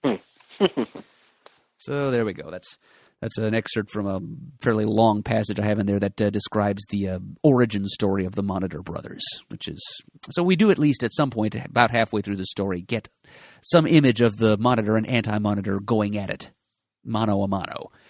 So it's not the way the Monitor dies, as was suggested by that memo you just read a few minutes ago, but at least they did work that image into the story somehow. Yeah. The other notes I had about this page, so we get the reveal that the Psycho Pirate will be given a world, although he will be given 3 worlds, to reshape and play with. And he says, heaven on new Earth. Which is a term not necessarily used for the Crisis, but definitely used for Infinite Crisis. Yes. So I thought that was, I've been paying a lot to language, the language that's constantly being used, and I thought that was interesting. This is all stuff that I never would have gotten on my first read, because some of it didn't even exist, and it didn't have weight, it didn't have meaning until years later. So. Yep, and now we get to ask the question whether or not these phrasings actually gave rise to the expressions that we know. Yeah. Certainly the Anti-Monitor's line about "I know all as soon as the monitor thinks it," that's definitely another clue to their connected nature. Good, evil, positive, negative, duality. Little clues that we may not have thought that it was going to be a new character. Maybe we thought it was going to be an established character, as we talked about in previous episodes. But certainly there is in-story evidence that these two are connected, and I guess Marv Wolfman, again, he's probably thinking, look, if you know your Green Lantern history, if you know your DC Universe, positive, antimatter, just the very idea of multiverse, different versions of the same person. Well, of course, then this guy should be a different version of the Monitor. I mean, I guess there are clues that we probably, as we were reading it, could have figured out. And that's it. That's pretty much all I had. Again, like you said, the visual language that Perez is using, this very claustrophobic, vertical and horizontal design of this page is it's a nice sort of shortcut to the reader's eye of going, oh, yep, we're dealing with the Anti-Monitor here. So I like that. Yeah, and a neat little fade to black in the last three panels at the bottom of the page as we sort of zoom in on the Anti-Monitor's quote-unquote head, the blot of black ink that represents his head, and until finally the entire bottom of the page is swallowed by it. Oh, just like when after the antimatter cloud goes away and the blackness fills in all the rest. Right. Yeah. I didn't think of that. All right, and from there we go to, slightly more optimistic images, as much as the Flash can be said to represent optimism. Because we skip to page 4, and at the top of that page we see the Flash dashing through a very futuristic-looking central city. The caption tells us that this is Earth 1, our future, and the architecture tells us it's pretty far in the future. And the Flash is thinking to himself, I've lived here for only a month now, a month of happiness, a month of hope. And a caption, which is preserved in the trade, I was happy to see, tells us to see Flash number 350 from Marv Wolfman himself, which was easier said than done back in March of 1985, because Flash number 350 wouldn't come out for about another 4 months. So this is kind of a sneak peek, maybe even a little spoilery as far as what happened at the end of the very long-running Trial of the Flash story, which ended, along with the Flash series itself, with number 350. But we see that the Flash, for whatever reason related to Flash number 350, is in the future, and he's dealing with some natural disasters. This futuristic central city he's in is suffering from torrential downpours. There's a the possible volcanic activity popping up in the middle of everything. It looks like a volcanic chimney. So he continues thinking to himself, nothing intruded on our life together. He doesn't say who, our, so the identity of the our is not given to us here, because that, again, would be a little spoilery. No reason for the Flash to come out of retirement. Now this, despite all the warning instruments, despite the machines to correct such natural disasters, despite everything, it's as if the world were coming apart. The weather wasn't enough, the burning red skies, ferocious storms, and then right there it is, volcanic activity right in the middle of Central City. And then he catches sight of the white wall off in the distance. And that's at the final panel at the bottom of that page. And jumping to the top of page 5, there's something of a transition. And there's 3 little rectangular panels, sort of similar to what Perez did at the bottom of page 2, as we get the gradual or sequential teleportation of Harbinger as she goes to report to the Anti-Monitor. We get the gradual or sequential phase-out of Barry Allen as he realizes that there's only one hope for him to escape this wall of antimatter that's consuming his happy future home. He relaxes his internal vibrations, slows himself down, and that enables him to return to his native time period, and he zips himself back to the 1980s, although he doesn't actually appear on page again for several pages to come. And then the rest of this page is a change in scene. So let us stop, let us assess. Oh, so much. Adam and I at the beginning, before we started talked about, where's the break in this? Because we've been doing 2 episodes per issue. It's just been happening that way. And, we said, well, there's no real sort of clean break by the time we get to the staples. And, we said, well, let's just see how much we can talk about and see what happens. And, here we are, page 4. And, there's so much to talk about on this page. We're only 1 hour in, though. Okay, good. Do you want me to start? You want to start? No, you first. Okay. Love this page. We talked about how the the biggies of the DC universe, the icons, the JLA Great Seven, don't get a lot of coverage just yet because, it's a much grander story than just trying to, play around with just the people that we know, Yep, and here we are talking about the Flash, right? We've barely seen Batman. Well, we saw Batman a little bit more than what we've seen Superman of Earth 1, and now we see Flash, and I have to imagine I'm trying to think because as you referenced, the Flash series itself was only at issue 346 by this point, and the trial isn't over, and we don't know what's going to happen to the Flash, and it really is a spoiler to a degree. I mean, it's almost that concept that we talked about for Anthro and for Commandy about fast forwarding, no pun intended, fast forwarding the lives of these characters because this story takes place, a few months beyond what every other DC issue would take place, coming out at the same time, right? It's purposely in the future, July of 1985, whereas, we were reading this in March, so it's clearly a spoiler, and I wonder if at the time where we got this sort of idea, we sort of felt this overbearing presence that the Flash would maybe die by the end of his run. Nobody knew what was going to happen, but certainly it felt that way. I mean, he was getting smashed in the face, and he was just down on his luck. But here he is. Boom. Oh, yeah, that's right. He was beaten by Big Sur, right? And that was one of the things that happened in his own series. His face was sort of smashed up beyond our recognition, and he needed plastic surgery to fix it.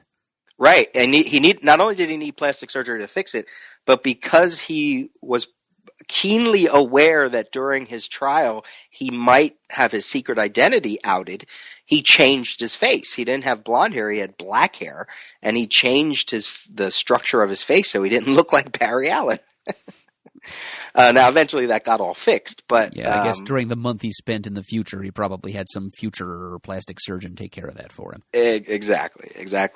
So, if a reader at the time, and unfortunately I don't quite remember my own feelings at the time, but if we felt the Flash was going to die by the end of his run, well, clearly that's not the case, and then I wonder if then it put into our brain, oh, he's so not making it out of this event alive. Because at this point we hadn't seen the covers yet. It's not like a few issues later where all of a sudden everywhere there's this giant promo of the cover of Crisis 7 featuring Superman holding Supergirl, and then you're like, oh, well, I guess Supergirl's dead, even though we're not going to even read the issue for another 2 months or so. But here's the Flash, and certainly his mortality is being questioned. So a couple things here. Let's see. You're right, as you mentioned, he says us, but he doesn't quite mention Iris. Although he mentioned Iris in that earlier scene with Batman and Joker. Yeah, that's right. And at this point, as far as anyone knows, Iris West is just dead, right? Yes. Yeah, I don't think the reveal that she's one of the jurors in his trial, a male juror, I don't think we know just yet that. Again, it's been a long time since I read that run. So issue 346, I don't know if we know yet that that's secretly her. Yeah, I'm sure we don't actually, because I just read number 350 this summer. I randomly bought it roughly 12 years ago someplace, and I just got around to it this summer. And so yeah, the reveal that she was in her spirit was in the body of that male juror didn't come out until like near the very end of that issue, the very end of the entire Flash series, actually. Well, there you go. So this is Earth 1, and we're seeing natural disasters. We had Superman make reference of a natural disaster in a previous episode. And we're finally seeing the antimatter cloud happening. I guess we saw it at the end of issue 2 as well in Atlantis, right? Well... Yeah. Yes. No? Yes. No? Or is that the end of this issue? Yeah, I think it would. Wait a minute. Yeah, I'm Yeah. looking at page 23 of issue number 2. It doesn't show up all that well on the page it's on. It's just like a section of white and a section of pink, but right next to each other. But yeah, the wall does appear. The characters are reacting to it. Okay. So, I mean, at first, initially, when I read this, I thought, oh, it's kind of interesting. He has sent the antimatter cloud to almost opposites of time. But then, as we quickly will see in the next scene, that's not quite true. But I thought it was kind of curious, that we saw it in Atlantis 45,000 years ago. We're seeing it in the future, in 2985. But truly, it is 1985. He's in 1980. The attack is launched from 1985, and he's spreading it all the way to the past and all the way to the future. And I thought that was, we sort of have been seeing it randomly pop up here and there, and then this was the issue that kind of made me think, oh, right, wait a minute.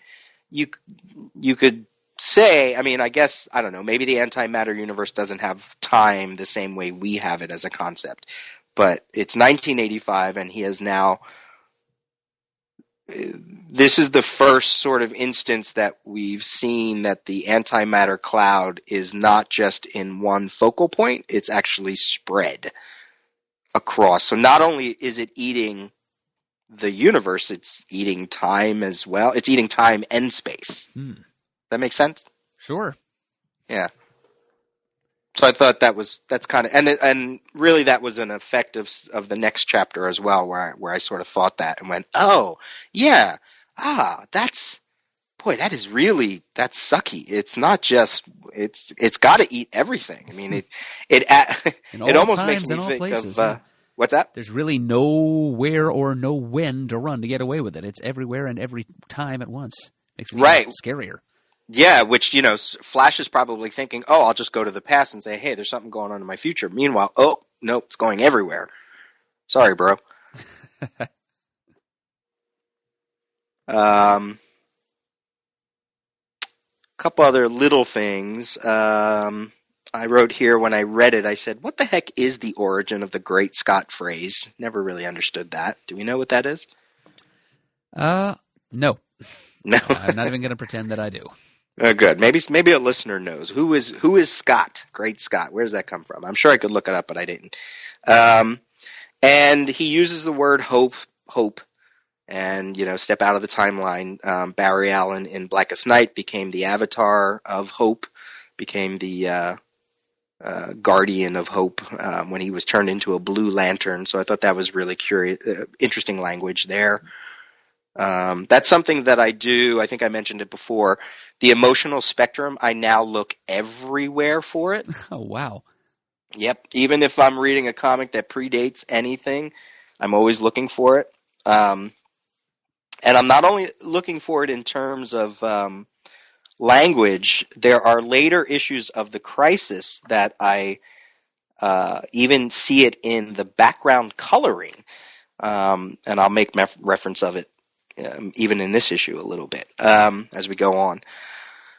So it's kind of like in the Marvel Universe, I always like to go back and look at the Illuminati and see if those characters actually met prior to when the concept came about. And they do quite a lot. Oh, well, yeah, Bendis was doing the same thing after all. I got to hand it that much to him. He did put a lot of research into getting that team together and establishing his little secret history of collusion on the part of these characters in the Marvel U. Right. I wrote this. I don't know how much leverage we'll get out of this. So was the reason to have Iris be from the future, as we found out in Flash 350, a way to get around her death, but also to connect them to the Tornado Twins? Had the idea that the Tornado Twins were the children of Barry Allen, had that been around yet, or was that something that will come after the Crisis? That had been around for a long time. Yes. So that they were the son and daughter of Barry Allen even before the Crisis? Yep, that was a big reveal at the end of their first appearance. Oh, I thought it was just that they were ancestors. Okay. Or descendants. I'm sorry. Descendants of. No, I've got their first appearance, and I'm pretty sure it established them as children, like first-generation children. Well, that's weird, right? Because and was that a future story? Was that a Legion of Superheroes story? It was. Isn't that weird? I just find that so strange. See, I haven't read a lot of those early Tornado Twin stuff, so I just assumed that was something that was kind of retconned, to use that term. Oh, actually, I may have spoken too soon. I do have their first appearance, and I have read it. They show up in those. They're wearing those purple outfits for most of that story, but by the end, they've changed into outfits that look like Kid Flash costumes, and they reveal to the Legion, "Hey, we're part of Barry Allen's family." And but yeah, I'm looking at Wikipedia here, and it says here. In their first appearance, the twins are 30th century descendants of Barry Allen. They temporarily gain super speed powers during Flash Day, a ceremony honoring their ancestors. So, okay, I think maybe I was wrong that they were identified as children, like first-generation descendants from Go. Okay. Yeah, I'm curious to, again, my Legion knowledge is pretty good, but it's not that good, and I don't think I have that issue of Adventure Comics. No, I clearly don't, because that's a great cover. Who are the Tornado Twins? But certainly post-crisis, or if it happened earlier, it happened earlier. But post-crisis, eventually, obviously, they get morphed into being the actual twin children of Barry Allen and Iris West. And there's a great scene in one of my favorite Legion runs, the 5 Years Later Legion, where Barry Allen is not Barry Allen. The who's the son? What's his name? I always forget Bart? His name. The son of Barry. Don. Don. Great. Okay. Don and Dawn. Those are their names. Yeah, he's running around in a Flash costume as he's fighting the Dominators, but his symbol, his lightning symbol, isn't. Usually it's a yellow bolt against a white background. Well, his symbol is a yellow bolt against a space background, right? Because it is the future. But it's such a cool image, and it has this haunting connection. It's not in the story, but every time I read it, I always look back at. I always think back of Barry Allen in the Crisis, and what he suffered through, and then. His own son gets killed, years later in multiple ways. There's always different ways that the Tornado Twins eventually meet their demise as well, depending on what continuity you're reading. But so I thought about the Tornado Twins here because he is in the future, and he's only, as he says, he's only here for a month, so he probably never even met them because they wouldn't have been born by the time he gets killed. Right. But presumably they were conceived. Yes. Way to go, Barry. All right, and I think that's it. I think that's everything on that I have for that. On that page and an eighth. Yes. Oh, you mentioned he probably relaxes his vibratory powers so that he goes back to his time, which makes me think, well, why wouldn't he have just tried to travel to the future some other way?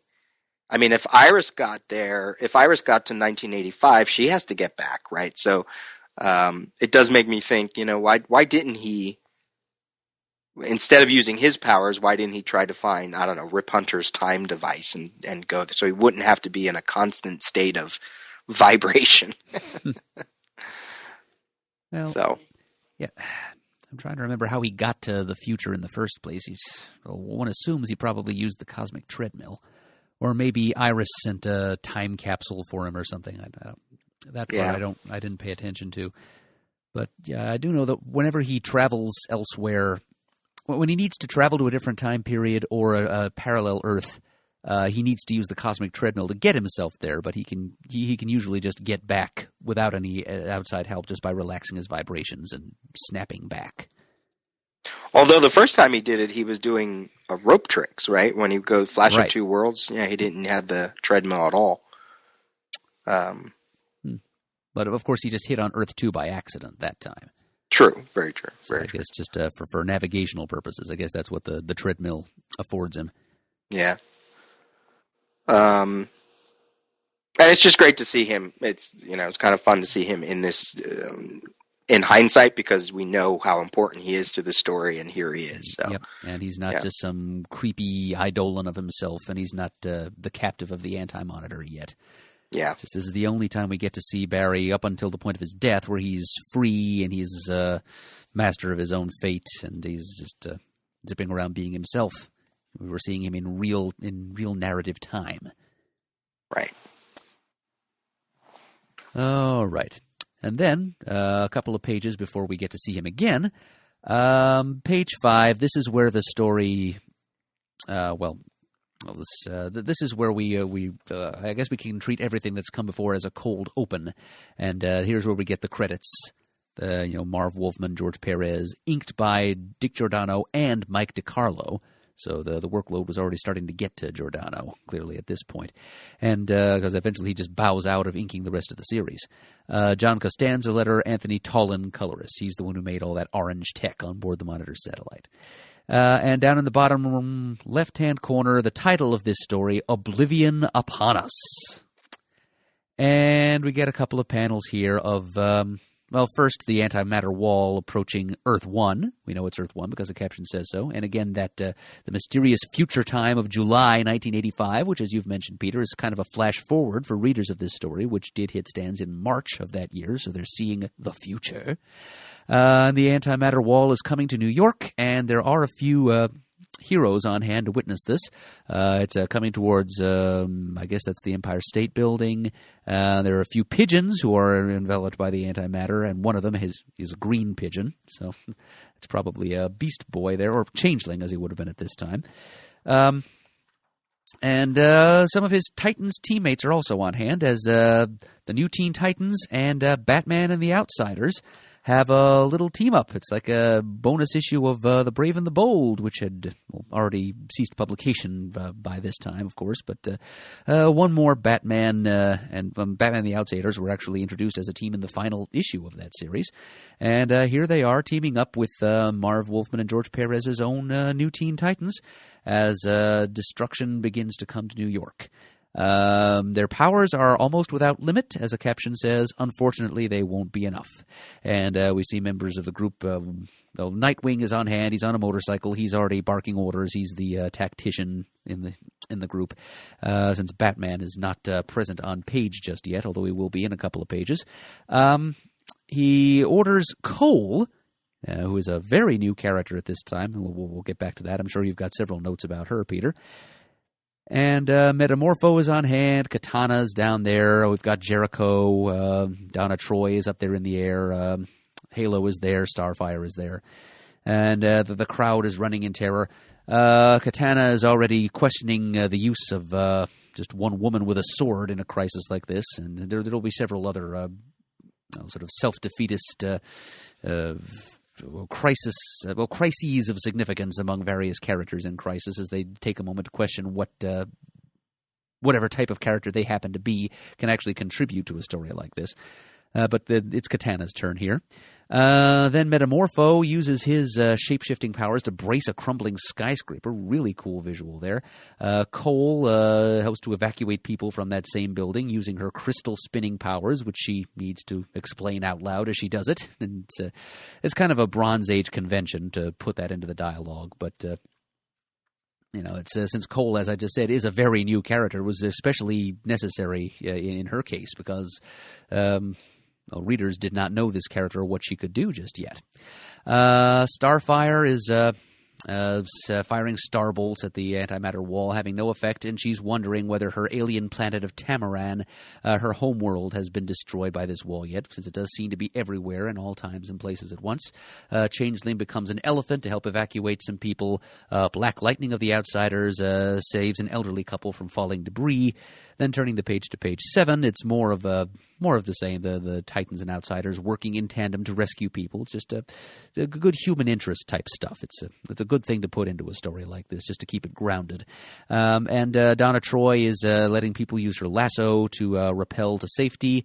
There's a really neat little moment with Halo rescuing a little girl from the same crumbling building and taking her, flying her out. as the building falls. And Donna Troy is on the roof as the building crumbles, nearly dies, but she gets a last-minute rescue from one of those iconic heroes, the JLA Big Seven that you were just saying has been keeping something of a low profile to this point, Peter. It's Superman. He rescues Wonder Girl. And then, there seems to be a bit of a lull in the action as the Titans and Outsiders wonder if all is well. Batman then shows up and says that they need to step up their efforts. Something is out there, and we don't know how much time we have, he says. Then Starfire loses it a little bit. She decides the only option they have is to attack as she keeps on firing more and more futile star bolts into the antimatter field, which just swallows them immediately. And Superman rushes to her as one planetary orphan to another because she's just hysterical with fear and grief that her homeworld of Tamaran has been destroyed. Superman grabs her, encircles her in his arms, and talks her down a little bit. And she's wailing that Superman has no chance to understand. You can't understand. I won't let this planet die. And as Superman, as having lost his world years ago and having adopted planet Earth as his home, of course he does understand all too well. Should I jump on to page 9 or are we? Yeah, let's go through the whole sequence through Flash and all that. I think that'd be good. Plenty is to say by the time we're done here. But the Titans and Outsiders continue to stand around and compare notes, speculate who's behind this, who would do such a thing. But then Batman sees something. Well, actually, Katana sees it and draws Batman's attention to it, so Katana does do something worthwhile here anyway. Points out the appearance of the Flash, his body language actually fairly similar to what it was when he shows up in... it was Crisis number 1 where the Flash first appears to Batman, right? Number 2.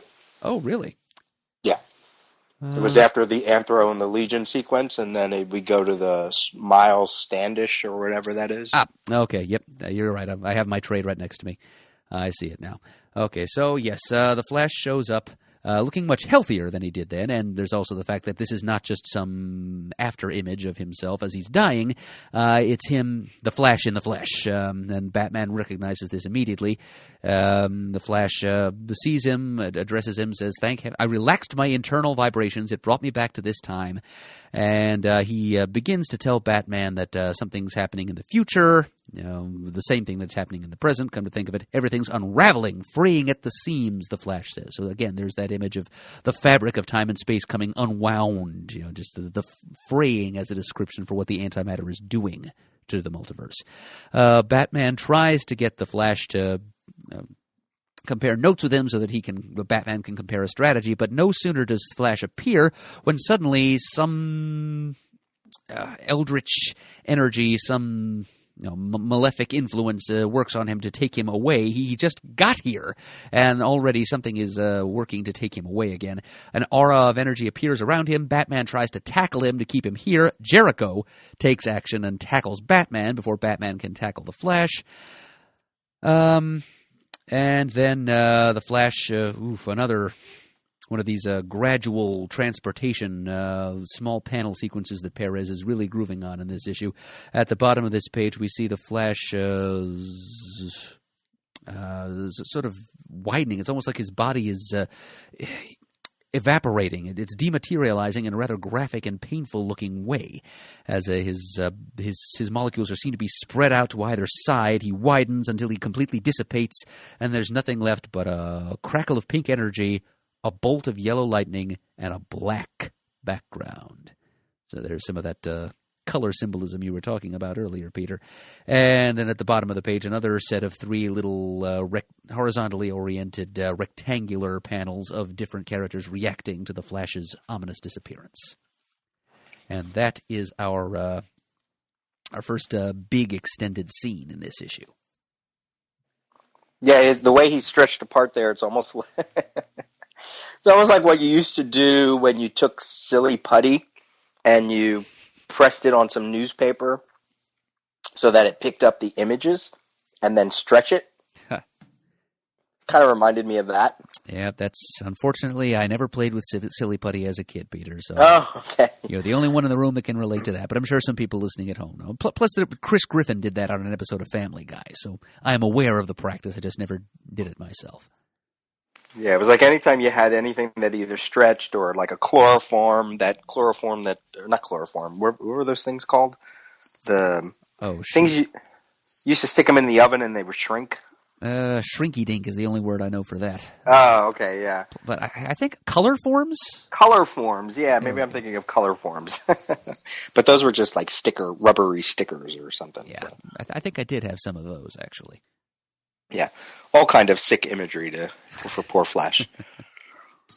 Um, do you want to go? Do you have anything major? Do you want to talk first, since I sort of monopolized the Flash sequences or anything in all of this? Now, honestly, Peter, most of the observations I had, I just kind of spit out as I was going.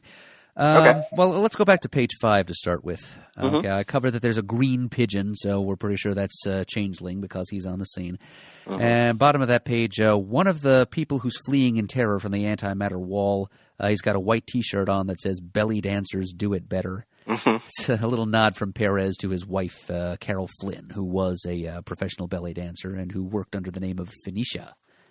Actually, Perez did a couple of stories for the Deluxe Comics 1980s Thunder Agents series, in which he had, I think it was the Raven, encounter a character called Phoenicia, who was a belly dancer, and it was pretty clearly based on Perez's wife. So here's a little nod to her there on that guy's T-shirt. I forgot about that Thunder Agents. Yeah, you're right. You're totally right. A few years ago, a listener down in Florida sent me a couple issues of that, and it was really good stuff. They got some real top flight creators to work on that series, as short as it was. Yeah. You made reference of like a brave and bold team up. Certainly, if you were a Teen Titans or an Outsiders fan, they had a crossover that crossed over into both of their series. It was a two-parter, and when you put the two issues side by side, the covers made one large Perez Jim Aparo image. So the connection between the two, New Teen Titans and Outsiders, used to be in the form, first of all, Batman is the leader of the Outsiders, and Nightwing / Robin is the leader of the New Teen Titans. So there's your first major connection. But also, even though he's not here, he is one of the Great 15. Geoforce of the Outsiders was the brother to Terra of the New Teen Titans, who turned out to be a spy, not a traitor, as most people say, a spy. That's a whole tangent for another day. So that's their connection there. And then, of course, Cyborg is also one of the members of the Great 15, so you could sort of it all kind of makes sense why these two would be together, why these two teams would be connected. One of the biggest takeaways of this scene, so the antimatter cloud we're seeing it swallow up the Empire State Building. Now, it sort of makes you think, maybe they should have used the Twin Towers because they're taller.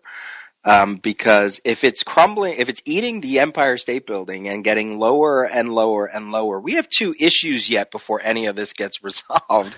And the antimatter cloud isn't quite moving as fast in this sequence as it has been seen in previous issues and for story concerns, Right, because this is Earth 1, this is the Earth that really matters. So suddenly it's like, all right, I'm going to count backwards from 3, 2.5, 2.25.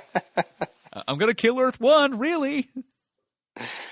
Yeah, so I it's a little interesting. I mean, I love the disaster movie aspect of this. It's sort of a larger version of the very opening scene of Crisis, when there's that nameless Earth that Pariah comes across in issue 1. Where they're all rushing towards the reader, they're all rushing towards the camera. And now here's sort of an expanded, even from the Earth 3 version of it, here's an expanded version of heroes trying to save the day in a, several block radius, as this total confusing, for all they know, natural disaster is happening. Or unnatural disaster.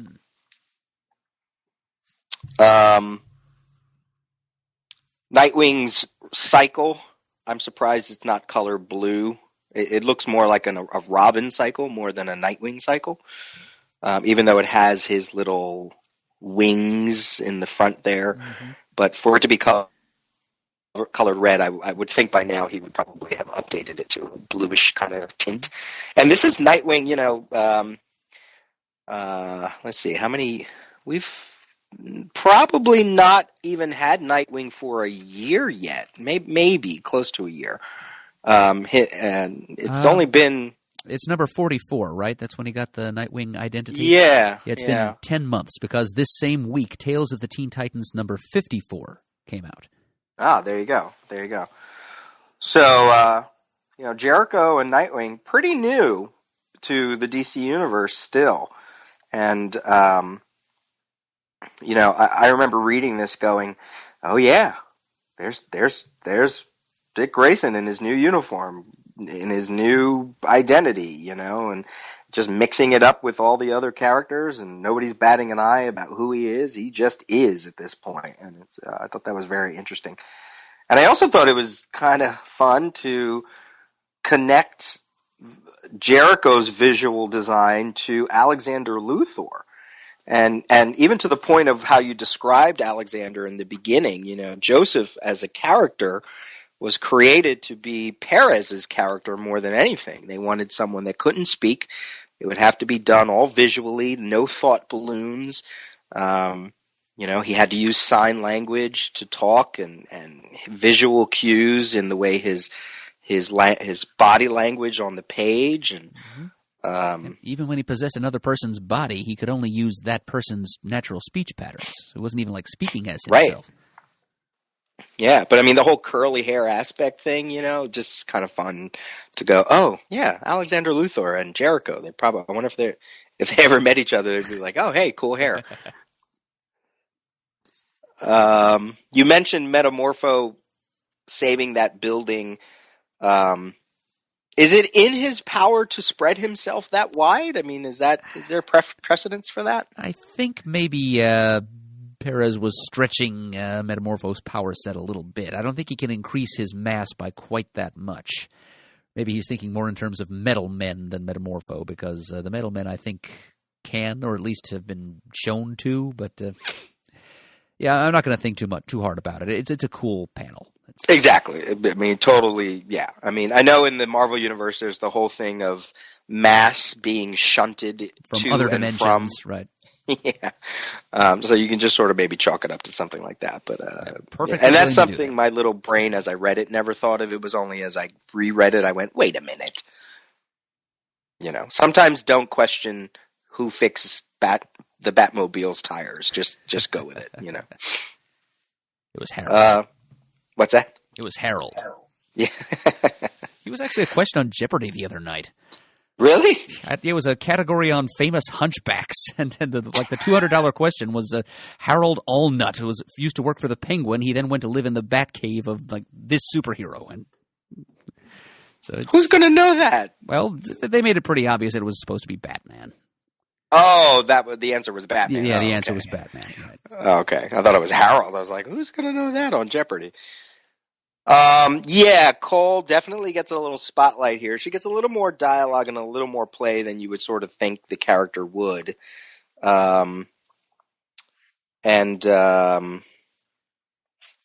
She was introduced in the Titans book, or I'm pretty sure this wasn't her first appearance. Well, I'm looking it up.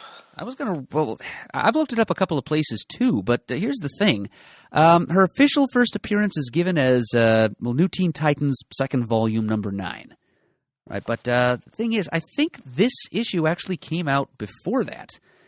Interesting. I mean, the story here is, the story in Titans number 9 is clearly, in terms of narrative continuity or chronology, first.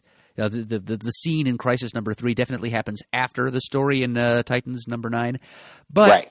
And then they have the same cover date though. They're both cover dated June of '85, but this came out March 7th. So, I don't know, unless that issue of Titans we're talking about here, number 9, came out like February 28th. I think this probably made it to press before her official first appearance did. Yeah, you're right. And the funny thing is that first appearance that she had in New Teen Titans, she was a pawn of the Titans of Myth, the Greek Titans of Myth. She wasn't even a hero yet. She wasn't even absorbed into the Titans universe yet. So, yeah, so I guess that's one of those, and that happens a few times within the Crisis, where something that's happening in Crisis is reflecting either a character will show up or a costume design will show up initially in Crisis, but then the same month or shortly thereafter, it'll pop up in the regular book. So that's why she's getting all this play. That's why we're probably all wondering, who the hell is this character? Why is she with the Titans? Mm-hmm. I wish I could remember, clearly reading this and also reading the New Teen Titans or what, did I stop and go, wait a minute, who the hell is this? Well, at least she's nice enough to explain her powers to us at the same time she's explaining the Metamorpho. So, I don't know if we've touched on this yet because I don't think we can have because Cole hadn't appeared yet, but she is a character that Marv Wolfman created specifically to kill her off in Crisis. Correct. Right, so this is kind of a gesture of good faith to his fellow DC creators whose work he was bollocksing up by doing this, and some of whose characters he was going to be killing by saying, hey, look, here's a character I created, and I'm sending her to the slaughter. And he just kind of whipped her up for the express purpose of killing her semi-dramatically by the end of the series. And I got to say, though, I didn't realize until I was doing a little research for this episode that she was introduced this close to her first appearance in Crisis. I thought she'd appeared maybe a month or two before Crisis began. But no, here we are. It's the third issue, and it looks like her appearance in Crisis, after all, she was created for the express purpose of her role in Crisis. Which actually supersedes anything that actually happened to her in the Titans book. Her love of her little nascent romance with Jericho, for example. Mm-hmm. So she shows up here, and I'm just kind of surprised that her introduction in the Titans series and her role in Crisis happened so close together. I thought she'd had a chance to develop a little bit in the Titans book before she hopped over into Crisis, but now there's a possibility she actually showed up in Crisis before she showed up anyplace else. Yeah, and I have to say, it's one of the things that I like about big events. And it's one of the things I sort of argue whenever, especially in CGS days, like during Infinite Crisis and some other big events where, some people feel a little cheated when not all the information is given about a character, or maybe there's a sequence that is happening in the main event book that is riffing off of something that happened on a spin-off title or in a crossover issue. And I sort of look at these event books as being kind of like the Super Bowl or the high concept yearly throw every bit and piece of the Marvel or DC universe into it so that something in it might spark your imagination and go, oh, who is that? Let me go find out, right? Nowadays we have the internet, so it's sort of cheating, and I think that's why some people get lazy, because they sort of feel like, look, if I have the information at my fingertips, I feel like it should be in the book. Whereas, reading this, if this truly was Cole's first appearance, I have to imagine my Titans-loving brain said, who the F is this character? Why is she with the Titans? And it made me go, well, now I got to read it. Let me see. Oh, look, there it is. Oh, that's who it is. How cool, So I think I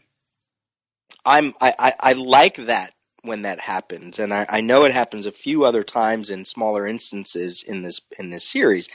I like the idea of using these events to have little have they're preambles, they're prologues to things that will happen. And again, like you said, this is taking place in a couple months in the future than the rest of the DC universe is at that publishing time. So it makes sense to further the story or give little teases of things to come. So it's so funny because she's such a character, she's a character that's going to die. I can't say I really was all that enamored with her in the series, in the New Teen Titans. Yeah, she really didn't have a chance to grow on you. Yeah, even that I sort of it was tough. It's tough to it was really hard to bring in new characters in the New Teen Titans because they were so personified by the main original 7. The only reason why we accepted Jericho was because, number one, he really was written in such a way that was sympathetic, and he had connections to Deathstroke, which was something that was that's what the Titans were about. They all had some kind of parental conflict. Certainly Batman and Robin, Cyborg and his father, Starfire and her family, and Blackfire. Everybody always had a family counterpart. And so Jericho was so accepted because he was part of the Deathstroke family. So, of course, yes. And he was there to replace Kid Flash, and he was there to replace Terra. Whereas Cole kind of snuck in and just there was something about her character that was a little whiny. Certainly not fleshed out, as you said. But by the end of this series where she dies, I can't say that I was all that choked up about it. Yeah, well, as I said, she was pretty much just put in here as a sacrificial animal by Wolfman anyway, so I don't think he was really taxing himself to make readers care about her. Yeah, that's a good point too. I have to say, I love the sequence on page 7 and 8 when I read it this time. The tension of Dick narrating what's going on with Donna Troy, and then this building getting ready to crash, and here comes Superman. And when you look at like the destruction and the angles, and you can see Wonder Girl's hair flying all over the place, and clearly it's windy, and it's there's just a lot of stuff crumbling, and I sort of stopped and thought, wait a minute, okay, she gets almost smashed by this thing, but she's got her magic lasso and a bunch of people are climbing down. Well, what happened to them? Did they survive? Did another hero pick up the magic lasso? It's just there's a lot of great stuff in that sequence that I enjoy. Especially Dick looking through his visor, and the one panel is in the shape of the visor, and he's talking on his wrist communicator. I mean, this is my Dick Grayson, the guy who's got the gadgets, and he's the leader, and he's calling out all the shots, and so good. Yeah, and those wonderful Peresian POV shots, influenced by the mediating devices of visual tech, whether it's cameras or in this case binoculars. Or like TV monitor screens. He was an expert at constructing panels that way. Yeah, such a good storyteller. Yeah.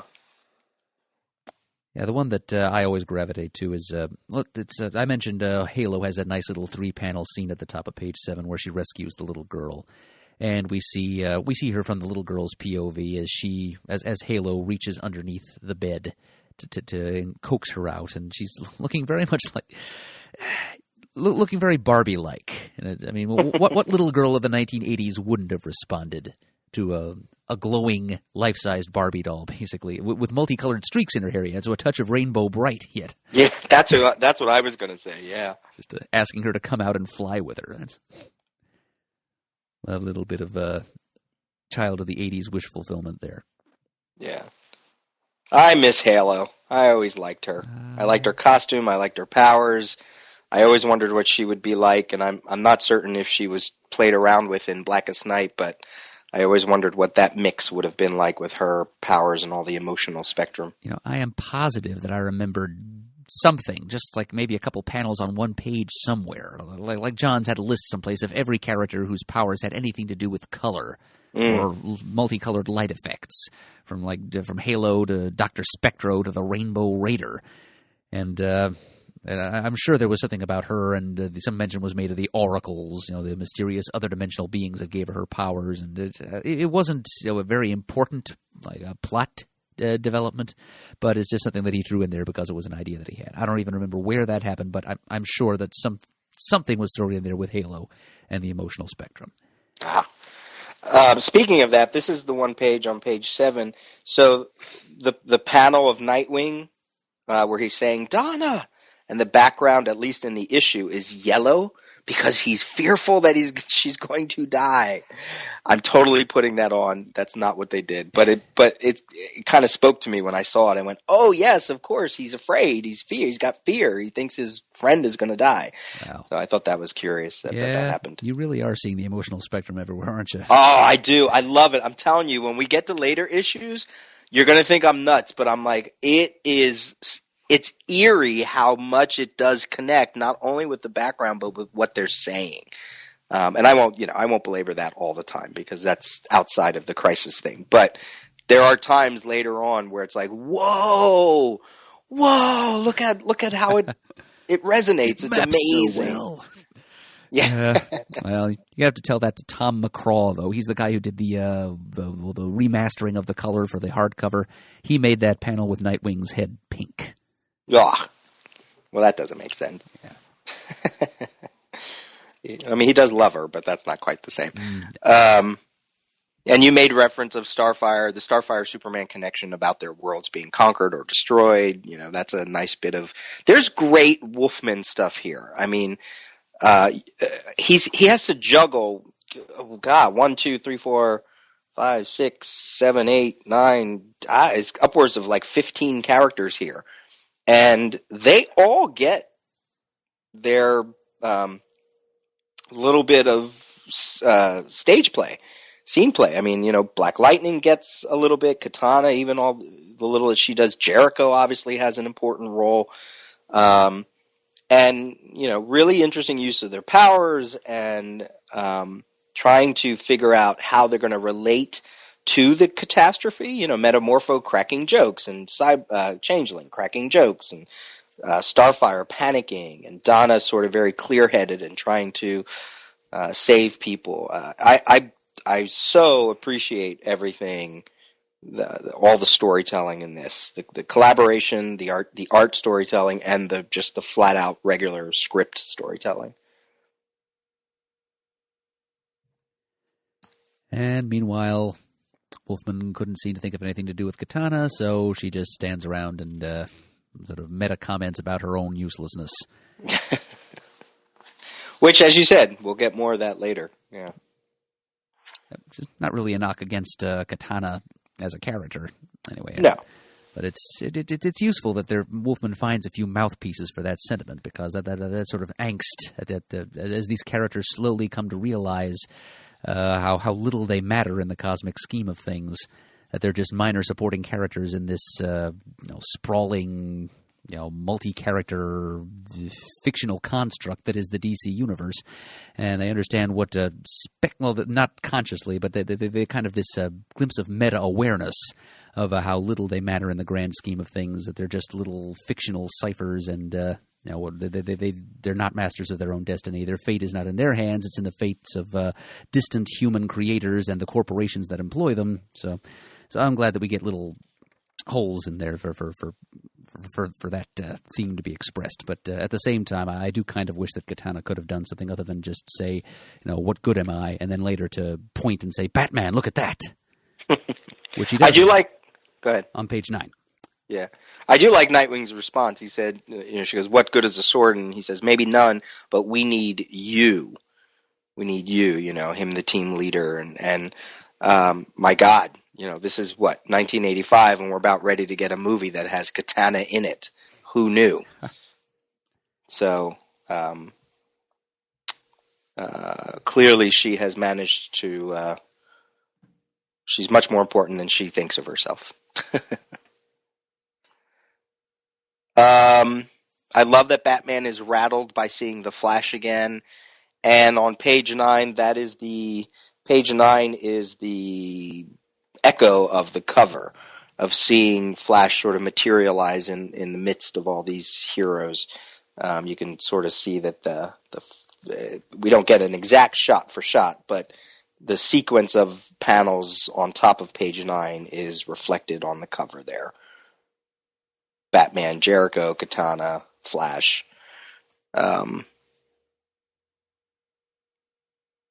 Let's see. Yeah, you mentioned the lightning bolt. I wrote down Flash gets taken away, elements of the multiversity, the bleed being red, the source wall or the speed force being yellow. Every crisis has a Flash sacrifice because they are so in tune with the multiverse, and this is only the beginning, the hints of all of that. Eventually, it'll get more and more. And it's amazing where Flash's legacy really goes beyond this. When you think of Mark Waid's Flash and you think of that Secret Origins issue, eventually you get to the whole idea that, the Flash is so important because he created the Silver Age. And then the whole Speed Force thing gets brought in, and then it gets wider and wider until you get to Final Crisis and Multiversity and then Flashpoint. I mean, it's just amazing how that character gets totally revamped in his importance from this event. It's like dying was the best publicity he ever got. I had a note here. Just think, what would have happened to Batman had he touched Flash? Would he have gone to the Anti-Monitor with Flash? Would he have been killed? I sort of question what would have happened. There's a good chance he simply would have been ripped apart. He doesn't have the Flash's powers, which would have enabled him to stabilize himself during whatever vibrational transition the Flash underwent to take him to the antimatter universe. But if he survived, maybe we would have gotten the Batman versus Darkseid scene from Final Crisis a little early. Yeah. Yeah, except he's up against the Anti-Monitor. But this being the pre-crisis Batman. And so I'm with you, Peter. I like it that Batman was able to be rattled. I like a Batman that is able to be rattled, period. Mm-hmm. I get so tired of the just utterly, implacably grim and always confident and just unflappable Batman that we've had for the last several decades. I prefer a Batman that has a greater emotional range than that. And so it's very gratifying for me to see that Batman, the pre-crisis Batman, here. And it's Perez was. He had a language, a visual language for all of that. He had a big thing about everybody's eyes. So he felt that if a character was more innocent or just, something about them that was youthful, their eyes were always much rounder. So Starfire had round eyes, Changeling had round eyes, Tara would have round eyes, except when she then was more in her Tara Markov aspect. And then if he felt the character had a little more experience or there was a darkness to them, they would be drawn with thinner, more horizontal. Jericho had big eyes too. But certainly in the sequences where there was fear involved, you can see Batman's eyes are wide as hell. I mean, look at the previous page where the little more than slits, and then you get this page and bam, this is the Batman of the no pupil Batman, and his eyes are wide, very, very wide, and I it's a good character storytelling going on.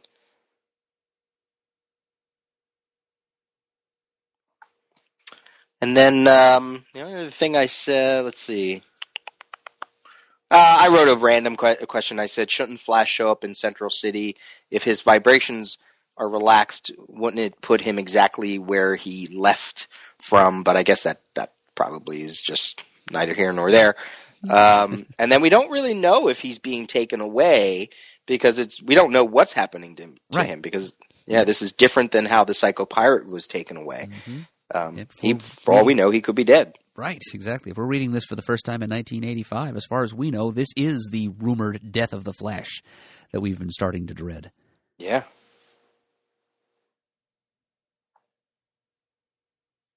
So, all right. So that's all my notes for that sequence. I think it's important because not only is it important because it's sort of an extended Earth 1 destruction scene, but you're getting more and more heroes together to say, okay, what the heck is going on? First it was Batman, then Batman and Superman. Now it's all these characters, and eventually it's going to be the entire DC universe. So it's starting to build. Yep. Chaos is snowballing a bit. Yeah. But yes, it's good, good pacing and development. Gradual, dramatic crescendo. But after all, they do have 12 issues to fill, so they can afford to pace it out well. Savor it a little bit. Okay, can we move on to the next interlude? Yep. All right, so page 10 is just a quickie, nice, neat, almost mechanical 9-panel grid here. And it features a classic DC Comics character who, exactly 2 years before the release of this issue, had been revamped in Action Comics number 544, and it was Marv Wolfman that was responsible for that, too. This is the new Brainiac we're seeing here. This is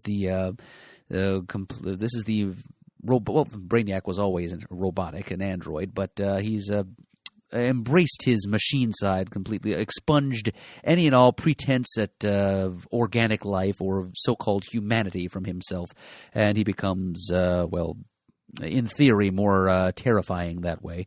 And he's providing a sort of dispassionate outsider's perspective on the growing threat of the crisis. We get this one-page interlude of him in his flying skull ship. It looks like a giant bust of his head with mechanical tentacles dangling down from it. He's out there in space, and he's observing, measuring, quantifying the damage being done by the antimatter wall, observes to himself that it's coming faster than he had calculated. He doesn't quite have it in himself to feel fear anymore, since his total dehumanization, his mechamorphosis back in Action number 544. But he just sits there, continues to observe, presses a few buttons, ultimately reaches a conclusion and says, I cannot remain here or this entity will be eliminated. And so he starts putting his technology into gear, which once again is orange. I don't know what if this is just a universal thing in the 80s or if it's just Anthony Tollan's creative choice, but for some reason alien tech equals orange in this story. But Brainiac says, to save myself is my prime directive, but to do that, I must also save the universe. Logical enough. I need assistance on Earth. Only the one who calls himself Luthor can help me now. It's not the conclusion I would have expected him to reach, but I guess Brainiac's little black book isn't exactly bursting with people who would be willing to help him. He doesn't have a lot of contacts. He kind of burnt bridges with his bosses back on planet Kolu, so I guess Luthor is his best bet. So Brainiac is a living computer steeped in logic, devoid of emotion, yet now, for the first time since his conversion, Brainiac experiences fear. There it is. And he speeds off in his skull ship towards Earth to get the Brainiac and Luthor team back together again. Basically, this is a setup for the villain war that is to come in issue 9. Right. Yeah. But it's interesting to have a perspective from a villain.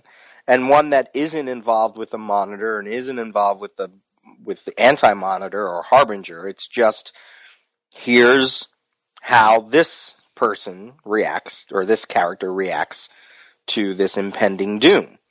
Mm-hmm. Showing that this is more than just, potentially more than just a two-sided conflict between the Monitor and his team and the Anti-Monitor and his team. There might be third, fourth, fifth, sixth, seventh parties involved. Right. I mean, if this is as widespread within the DC universe, I mean, everybody's probably reacting to all of this, So I like that. I liked that, and there's certainly tiny parallels you can make, that don't have much weight, but I wrote it's almost as if Brainiac is a Monitor that needs a Luthor. just like the Monitor. I mean, we opened a scene with Monitor and Luthor, and here we go with this mechanical. I mean, he's even sitting in a chair and, observing and just with all this gadgetry around him, and he says, "I need a Luthor." He's holding out for a Luthor in the morning light. Yeah. I do love the line, "I must also save the universe." It's like, oh, how grand of you, Brainiac. Thank you. How bold of you. I did have a question. Obviously this is comic book physics, but when you're watching the destruction of the universe and planets, and look at the scale in that first panel. I mean, you have to assume those are planets and moons and whatever. There has to be some distance between them, that it's all being consumed at the same point. But there's no gravitational pull on the ship. There's no, I don't know, shock waves. I mean, it's, again, the physics of this destruction is different than what we would normally think would happen. Yeah, like you said, it's a comic book. You just have to keep reminding yourself, in superhero universes, laws of physics are radically different. Yeah. Yeah. My question about this page is, if Wolfman had not been the one to revamp Brainiac 2 years earlier, would the character have played this large role in the Crisis story? Oh, interesting. Yeah. I mean, I personally love this version of Brainiac. I know it goes against the original green-skinned version. I had a chance to read his first appearance, actually, just recently, or maybe last year. And it's very bizarre, his first appearance. And he has 2 appearances in the Adventures of Superman cartoon from the 60s that are also equally bizarre. I think in his first comic book appearance, I mean, he's nothing like he would be later. But this version, this Ed Hannigan designed skeletal, mechanical, the big brain head ship, I've always loved that version. Made for a pretty cool action figure. Yeah. Plus, it's also the first Brainiac I probably read, so it probably has something to do with that. Yeah, and he wasn't around for very long, after all. He was, like I said, 2 years ago. It was June 1983 was the cover date of his first appearance in that form. So, 2 years to that date, and then another year till, the old DC universe was wiped out, so... Yeah, and Byrne's version was nothing like this until they randomly brought back the headship again during Perez's run on Action Comics, Action Superman, and Brainiac makes a quip. He even says, "I'm so proud that it has a psychological effect on you, Superman. Do you like?" He says something like, "Do you like the design of the ship? It came to me in a dream." Like, oh, yeah, I know. Crisis. Hint, nudge, yeah. I love that early post-crisis DC comics were littered with little asides like that. Oh, they were everywhere, yeah. All right, that's all I had for that. Where are we time-wise? Where are we at? 2.25 hours. 2.25. Do we dare go on into this next long sequence? I'm thinking the death of the losers will make a pretty good... Good. Okay. Like halfway point. That's great. I agree with you. All right. Let's keep going. All right. So our scene shifts now. We're on page 11 of Crisis number 3, and we're getting to another one of these vignettes that we've been talking about that take us into different historical periods of the Earth 1 DC universe timeline. And also different subgenres that DC's published over the years, in addition to superheroes. And it was working to establish connections between the very obviously dominant superhero genre as of the mid-'80s and other things that have helped to make DC great in the course of its then 50 years of history. So this time we're visiting another one of the Monitor's giant tuning fork towers that are intended to strengthen the vibrational frequency of a few surviving universes and protect them from the antimatter. So this one is located in Markovia, which is the homeland of Geoforce of the Outsiders, who just happens to be a part of the away team the Monitor dispatches to this locale. It's late spring 1944. VE Day is just a few weeks away, but for now the Nazis are still out there and still fighting. But things are not going well in the tiny European nation of Markovia. The Nazis are still very much in power, although Allied forces have penetrated the Markovian capital, and there's some pretty important ones here. Some major DC World War II era characters are present. Sergeant Rock and Easy Company, and also the crew of the Haunted Tank. They're all right here, actually, on page 11, though we're hearing more from the Haunted Tank crew on this page than others. But you can tell that the Monitor's squad of the Great 15 are on hand, because you can see the Blue Beetle's bug hovering in the sky just off the tuning fork tower. And the members of the Haunted Tank crew are quipping to one another about an airplane shaped like an oversized cockroach flying overhead. Then on page 12... the ghost of General James Ewell Brown Stewart, Jeb Stewart, shows up and gives a cryptic hint to Captain Jeb Stewart, Jebediah Stewart. His name actually is Jeb. The ghost, the historical Jeb Stewart, was not actually named Jebediah, but it was an acronym for his first three initials. But his ghost shows up, as he always did. That was why the Haunted Tank was haunted. That's the ghost that haunted the tank. And he would communicate with his namesake, the younger Jeb Stewart, who was the pilot of the tank, and give him advice and sort of help him and his crew along as they trundle along through the European theater. And this time he shows up and has the following message for his namesake. Jeb, the world is filled with winners and losers, but oft times even losers win. This day, however, shall losers lose and never be seen again. It almost rhymes. And then the ghost disappears, vanished like he always does, as Jeb Stewart grumbles to himself. Then we get to see a little more of Sergeant Rock and some of his combat-happy Joes of Easy Company. Dr. Polaris and Geoforce, who, as I said, is actually a native of Markovia and a member of its royal family. And he's got a mat on for the Nazis, who, he says, slaughtered his people during World War II, and decides that he is bound for vengeance. And Dr. Polaris, who's just a bloodthirsty bastard, decides that he's all for that, just to use his magnetic powers to create some mayhem for whatever reason.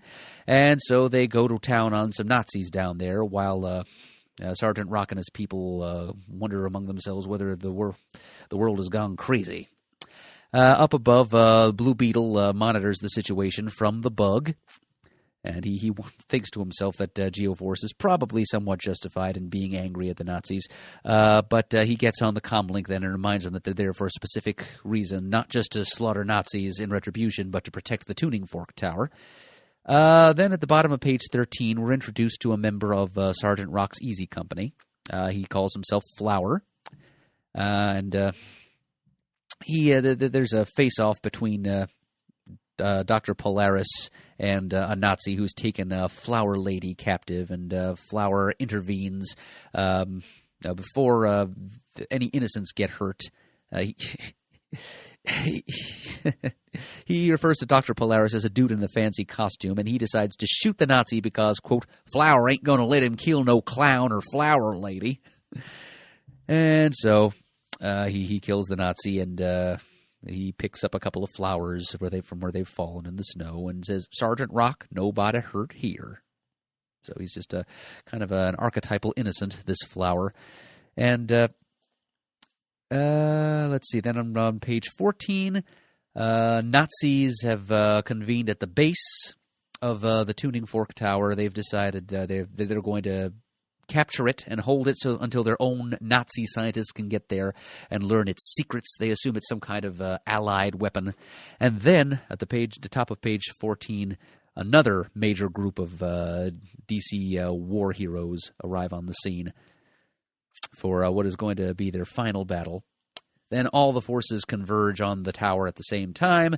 The Haunted Tank lets loose with a blast, and then Easy Company comes running in. Come on, Easy, let's hit 'em hard, says Sergeant Rock. More dialogue from the losers as they begin to climb the tower. Captain Storm leading the way. It's like he's sort of the de facto leader of the group. But he begins to climb up the tower to try and learn something about it. Kind of a fool's errand there because he's a PT boat captain. He's not a technologist of any kind. But then one of those pesky shadow demons emerges from within the tower and attacks Captain Storm. And then they emerge and begin to destroy the bodies of the other members of the Losers as well. And the Blue Beetle is watching from the bug. He gets to be he gets to play Herbert Morrison and cry, "Oh, the humanity." He says, "Those soldiers down there, the ones who call themselves the Losers, the shadow beasts are killing them." And then over on the top of page 16, and here's where I think we'll cut off for this episode, we see those 4 little square panels, each with the head of a different member of the Losers. Gunner, his partner Sarge, Johnny Cloud, the Navajo Ace, and Captain William Storm. They were called the Losers, but they were winners to the end. We see them all vanishing into the antimatter. The embrace of the shadow demons as they're fried. Apparently, the touch of the shadow demons is comparable to the effects of the antimatter wall, because they're the antimatter. The shadow demons are from the antimatter dimension. Their touch negates matter, negative matter versus positive matter, however you want to express it. And the upshot of it all is some more longtime DC Comics characters have perished in this maxi series. Mm-hmm. All right, so fairly powerful stuff there. All right, so let's rewind then to page 11. Any detailed comments you want to make about this scene beginning on that page, Peter? It's interesting that pretty much even the first issue, all 3 issues so far, have had almost 2 cold openings, or a cold opening and a lukewarm opening, right? We always get to almost midway through the book, and that's when the story reverts back to the Monitor part of the general story, right?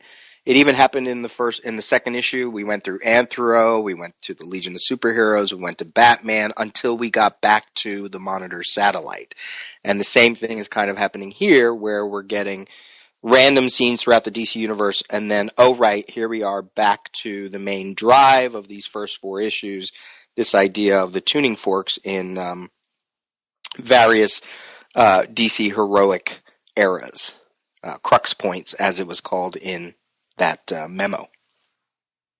So, Markovia, 1944, mashup of all the World War II DC heroes.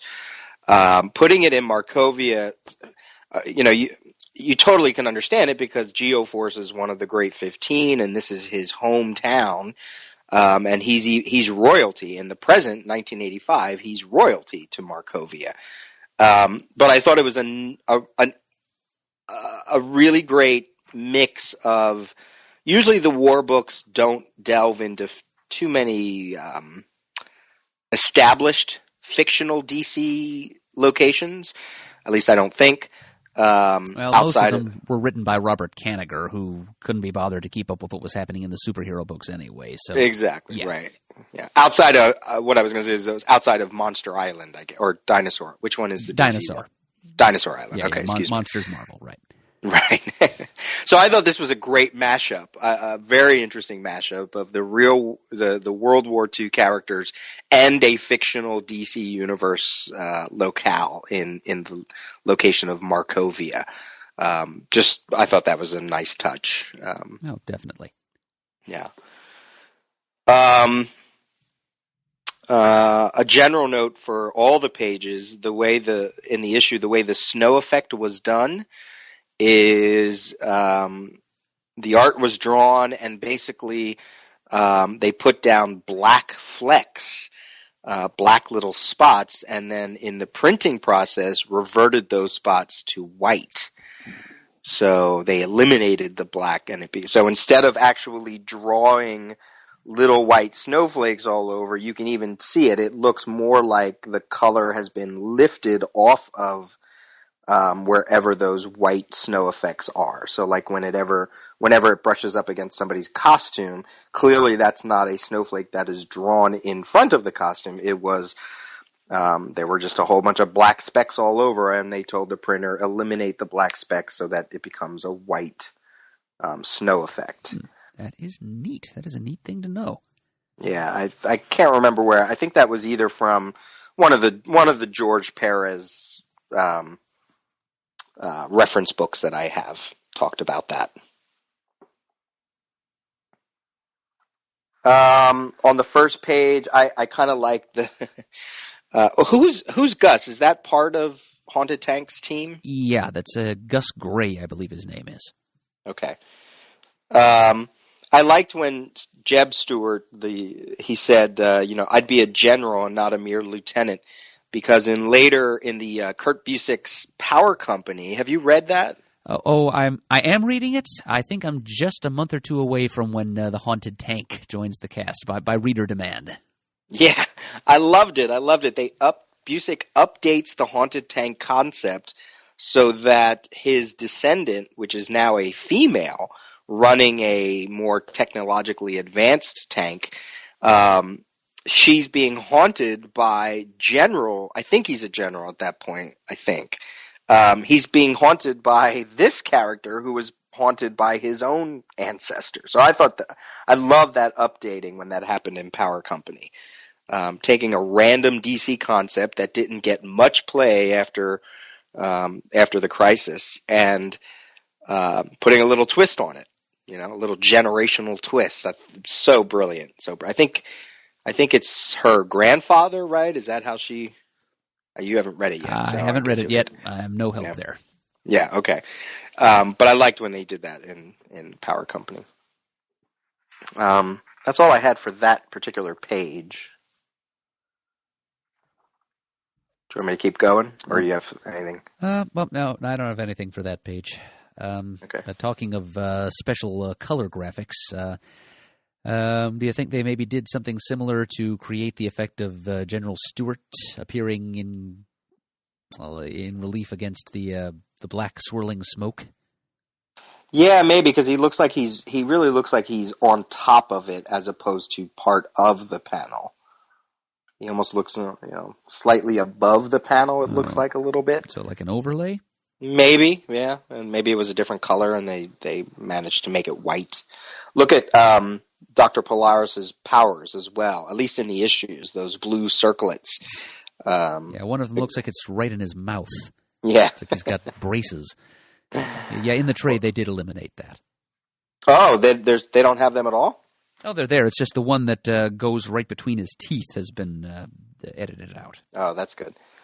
Those also look like, After Effects. Or, look at page 13, where Blue Beetle is looking at Geoforce, and there's this weird sort of pinkish coloring that doesn't quite look like it's lining up with his powers, and it just feels like it almost looks like an afterthought more than anything. So they're still kind of feeling out some of the process of this book.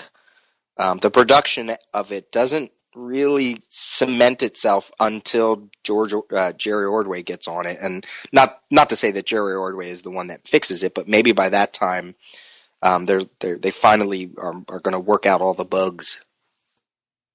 Because I have to say, even though that snow effect is cool, it's a little disorienting. It kind of makes the whole page muddy a little bit, and chips away at some of the clarity of it. And then in my issue on page 16, there's some printing errors, so I can't even read Ted Kord's first word balloon when the losers are being killed, because it's almost wiped out. Oh. Okay. Yeah, I have a pretty messy copy here. He's saying, those soldiers down there, the ones who called themselves the losers. Yeah, just the first balloon I don't see. Yep, he's stuttering a little bit because he's witnessing death, of course. Yeah. Right.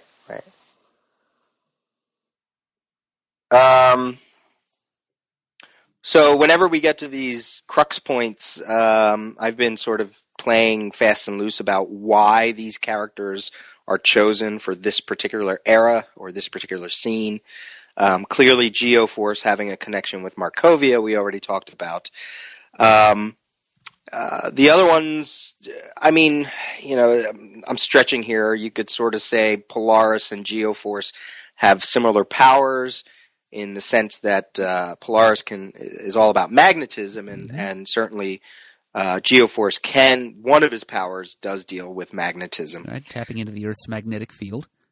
Right. I thought possibly maybe why Blue Beetle is here is because if you think of his own legacy, I mean, Blue Beetle as a concept was created during World? Yeah, the 1940 something. I can't remember. Yeah, early 40s. So yeah, it was the Fox feature syndicate.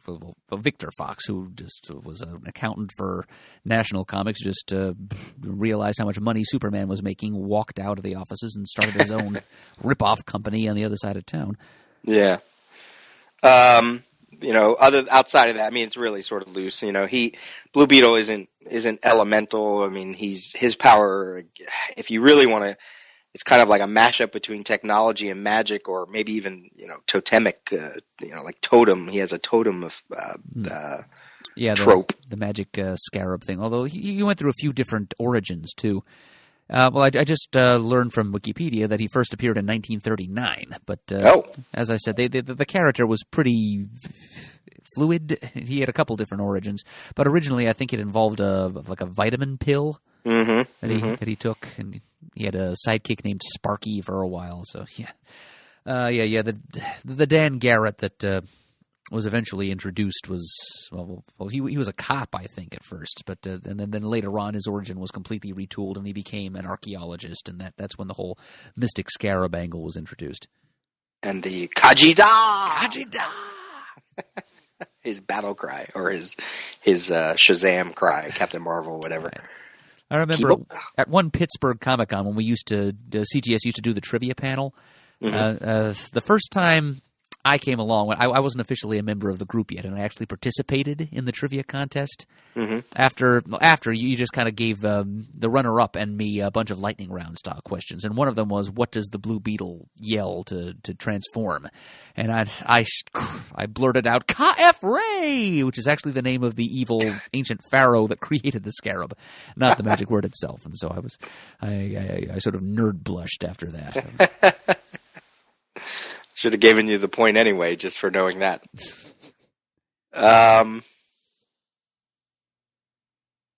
What else do I have?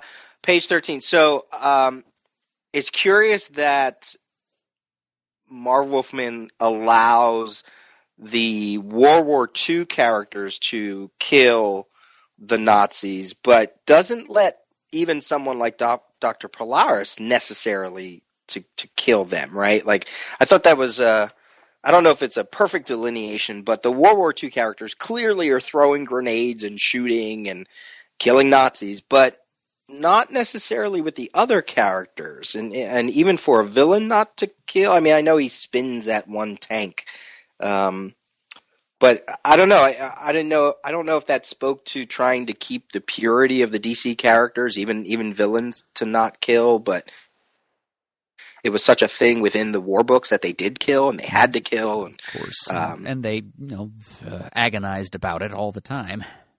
Yeah. But I do love Flowers.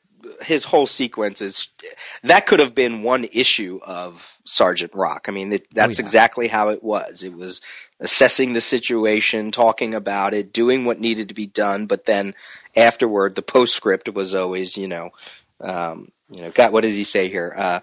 Too much death in this war already. Got to have a place for the flowers to grow. The end. It is kind of a bit of a Kanagarian poetry there, isn't it? Yeah, it really is. It's kind of like a microcosm of a larger, like an 8-page Sergeant Rock story. I mean, that's how they all kind of went, more or less. Yep. And they were great. I'm not making fun of them. They were great. I loved all of them. The few that I read. They were fascinating reads.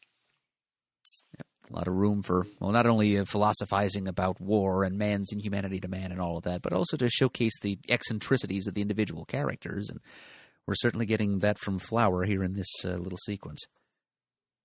And especially to see Dr. Polaris just kind of looking at him like, what the hell was going, he probably is like, boy, what are these guys going through? Yeah. Or It's very subtle, but yeah, at the bottom of page 13, as Flower is saying, Sergeant Rock, nobody hurt here. Polaris is just standing there looking at him. There's kind of this, one eyebrow is raised, and there's this tiny little smirk in the corner of his mouth. Very subtle on the part of Perez and his inkers, but yeah, it's there. But yeah, I really like that observation of yours, Peter, about the subtle, uneven, and not it's not really hit hard in the context of the story, but the delineation between the behavior, what's acceptable for the superheroes to do and what's acceptable for the soldiers to do.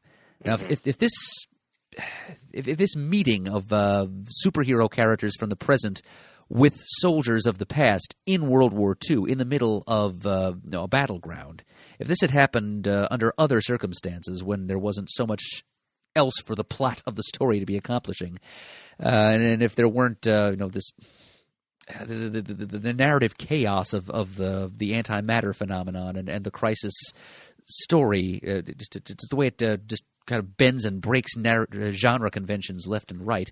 If this were happening in a more typical story, like, say, an issue of Justice League, for example, where quite a few historical DC characters did appear from time to time, I think we would get more of the moral implications of the role of the superhero versus the role of the soldier, of the war hero.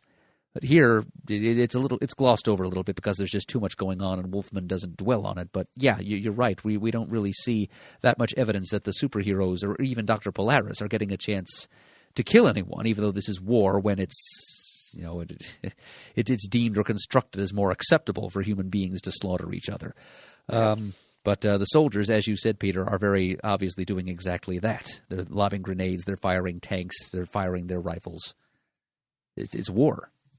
Yeah, and Geoforce does. I mean, he erupts the ground on page 12. Blue Beetle even references, look, I can't say I blame Geoforce. This is his country, even if we're here years before he was born. It doesn't necessarily prove that he is definitely killing anyone. I mean, he does say, look, perhaps now I can pay them back for slaughtering my people, but you have to hope that some of his morals are, You're right. I mean, it's not touched on. It's sort of glossed over, but I just, as I was reading it now, kind of made me think, oh, yeah, it would be really curious to see this expanded and sort of, would he really go about killing these Nazis, burying them in an avalanche of snow or sending them out into space? Possibilities are endless. Yeah, shooting them with lava. I mean, he had a ton of powers. Yeah. And he is on his own sovereign territory, so even in the eyes of the international community, he would be totally justified in a theater of war to do whatever he wanted to the opponents. Now, Flower was created for this series, yeah? I believe so. One of the notes that Chuck Coletta sends us is that Flower is, or might as well be, synonymous with Farm Boy, who is a member of the Easy Company who'd been seen in several past stories. But he's not. His speech patterns certainly sound a lot like Farm Boy's did, but I'm not sure whether or not he's actually the same character. I mean, if I'm going by, and obviously this is an unofficial resource, but even though it calls itself official, but the ICG official Crisis on Infinite Earths Index, I do from ICG. I do consult that from time to time as we do these things. And Flower is listed in here, and it says Flower, first appearance, a soldier in Easy Company, not to be confused with Commandy's late female companion. Yeah, I don't think I would confuse those two characters, no. Dies in this story. So, yeah, well, yeah, he's definitely functionally and symbolically similar to Farm Boy. I think he strays a little bit. Just his fixation specifically on the image of flowers, and not just being the homespun folksy country boy. He's specifically interested in flowers as a symbol of peace. Even as he's gunning down a Nazi to save a human life, he's still interested in that idea of peace and finding a place for the flowers to grow. Yeah. And I think that resonates more with what Wolfman is doing. It ties into the image of lost or despoiled innocence, which I mentioned when talking about Alexander Luthor at the beginning of this. So, and I could also touch back on having reminded myself of that theme, the thing on page 8 where Starfire, who is talking about Perez, you mentioned Perez drawing characters that he sees as innocent or naive with big round eyes. Starfire is sort of the quintessential Perezian innocent. Although she clearly has, she's raised by the warlords of Okara. She's martially inclined. She has no compunctions about fighting and killing, but she is still her on one level, very, very emotionally expressive and an innocent person. And here she is. She's panicking and worrying so desperately about her home planet, and she fires those star bolts at the antimatter wall, and Superman has to come and comfort her. So that's kind of that ties into the idea of innocence and its throes of agony in the midst of this crisis. And I think Flower is another perfect example of that sort of thing. The Flower's eventual death is not going to be covered in the scope of this episode, but I'll have more to say about that when we do get back to talking about that. Cool. Now, on page 14, is this Nazi Major? Do you think he's an actual character or just sort of created for this sequence? I think he's just a generic Nazi guy. Okay. I do love the last panel on 14 where it's Easy Company, it's Haunted Tank, and I guess the losers aren't necessarily in that grouping there, but it's there's no heroes, there are no villains. It's classic Sergeant Rock. Come on, Easy, let's hit 'em hard. Or just the line, hey, yeah, Lieutenant, still talking to ghosts. I mean, it's just so great. Hasn't scared me wrong yet, Rock. So it's like establishing little micro continuities among not just for the entire DC universe and throughout its entire history, but just these little communities of heroic characters that exist in every time and place. Later on, we'll get all the Western characters getting together and powwowing and showing that they know each other and have worked together before. And now here we have these war characters showing that they have their own little sub-continuity occurring within their generic microspace of the war genre of comics. I agree. It's cool that they're all going into action together and having a little bit of just exchanging greetings, like "Morning, Sam. Morning, Ralph. Let's go fight." We're all characters in the same genre. We all know each other. Let's get the job done together. Yeah, it's just smart on Wolfman's part. Again, we said it before. The goal is to clean up, clarify, give ideas about what's going to survive and what are we going to pay attention to. And this is the larger DC universe, and seeing it like this, in this way, and like you said, and when we get to the Western part, just speaks to the riches of the DC universe in this time in 1985. Okay, so page 15. Here's a little bit of a go around, and I know we both sort of use other resources, and I don't know if you picked this up, but in the annotations, the crisis annotations, I think, but is it just who does the? John Woodward, I believe, is his name. If we're thinking of the same annotations, he had a website called the Annotated Crisis. Yeah. So because on page 15, where we get this little sequence, okay, so the first Captain Storm is getting shadow demoned. Everybody starts rushing towards, and Geoforce says, "Stay back, soldiers. Let me handle this." And Sergeant Rock says, "Like hell, mister. This war's for soldiers, not mystery men like you all-star heroes." So because he said that, all-star heroes, the annotations puts this whole entire sequence on Earth 2. Yeah, that does bug the hell out of me. I did notice that. And it just shatters my preconceptions of I'd always just assumed that since DC's Earth 2 gets all the cool wartime superheroes, that means that Earth 1 gets all the non-superpowered, non-costumed war heroes. Your losers, your Haunted Tank, your Ulysses Hazard, Gravedigger, and so on. Right. But now he wouldn't know the term All-Star unless maybe he reads All-Star comics. Which ties back to Flash number 123, The Flash of Two Worlds, where it's established that what happens on Earth 2 is just comic book stories to people on Earth 1.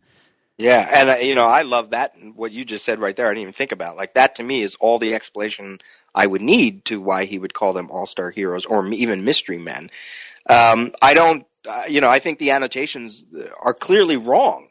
There's no way I don't think we've ever heard of there being a Earth 2 Sergeant Rock, ever. And then you put the haunted tank on top of it and the losers. I mean, there's no way this is Earth 2. Yeah. And I don't even know if there's a country of Markovia on Earth 2 for that matter. Yeah. And to further prove, and then, I'm cheating, but if you jump all the way to issue 9, when they go back to this sequence when after, sort of like the Earth has molded back into one and they kind of bounce around different sequences as the anti-monitor goes back in time, they clearly put an Earth 1 caption on top of a sequence that has Sergeant Rock and all these people. So the annotations are wrong. When I saw that, I said, what? I mean, I can understand why they went that way, but there's too much evidence to the contrary for that to happen. Right. So I like your notion that maybe Sergeant Rock just read a comic, a DC comic from or national whatever periodicals and it was like, oh look, yeah, we're reading about Earth 2, which was a device within the DC universe, as you said. So I like that. Yep, and this is the time to celebrate such devices. That's really what Crisis is all about. Yeah.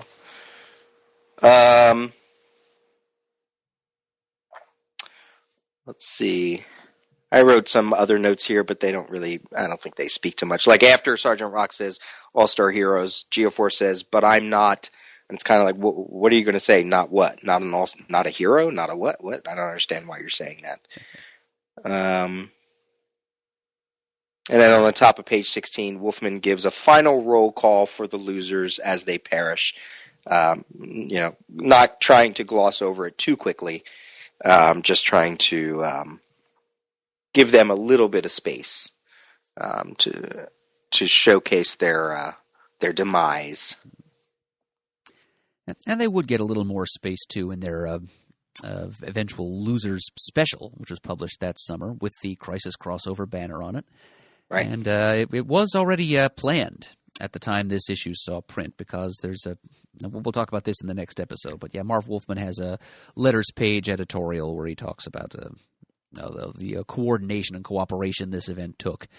But one of the things he mentions is that there definitely was a Losers special planned for the summer of 1985, where we get to see the losers get the stage all to themselves for a little while. And so we're told sort of a variant account, a divergent account of the events of their death, which we can, I guess, retroactively assume is the way their deaths played out in the post-crisis reality. Right, when the universe which happens in this very series, right? We get the One Earth after, issue 10, 11, somewhere around there? 10 is the death at the dawn of time. Yeah. And then issue 11, the heroes get together and explore the history of this new chronology. Right. So it's kind of interesting that even there, you could sort of say, right, it wasn't the antimatter because time had knitted itself back, there was no technically a crisis, or there was, but it wasn't quite played out the same way. Right, which is the mind-bending thing about this series, because it negates, and it not only contradicts itself, it deliberately declares invalid large chunks of itself. And that's kind of par for the course, I guess, for time travel stories, but rarely has it been done to quite the sweeping extent that Crisis does it. Right. Yeah.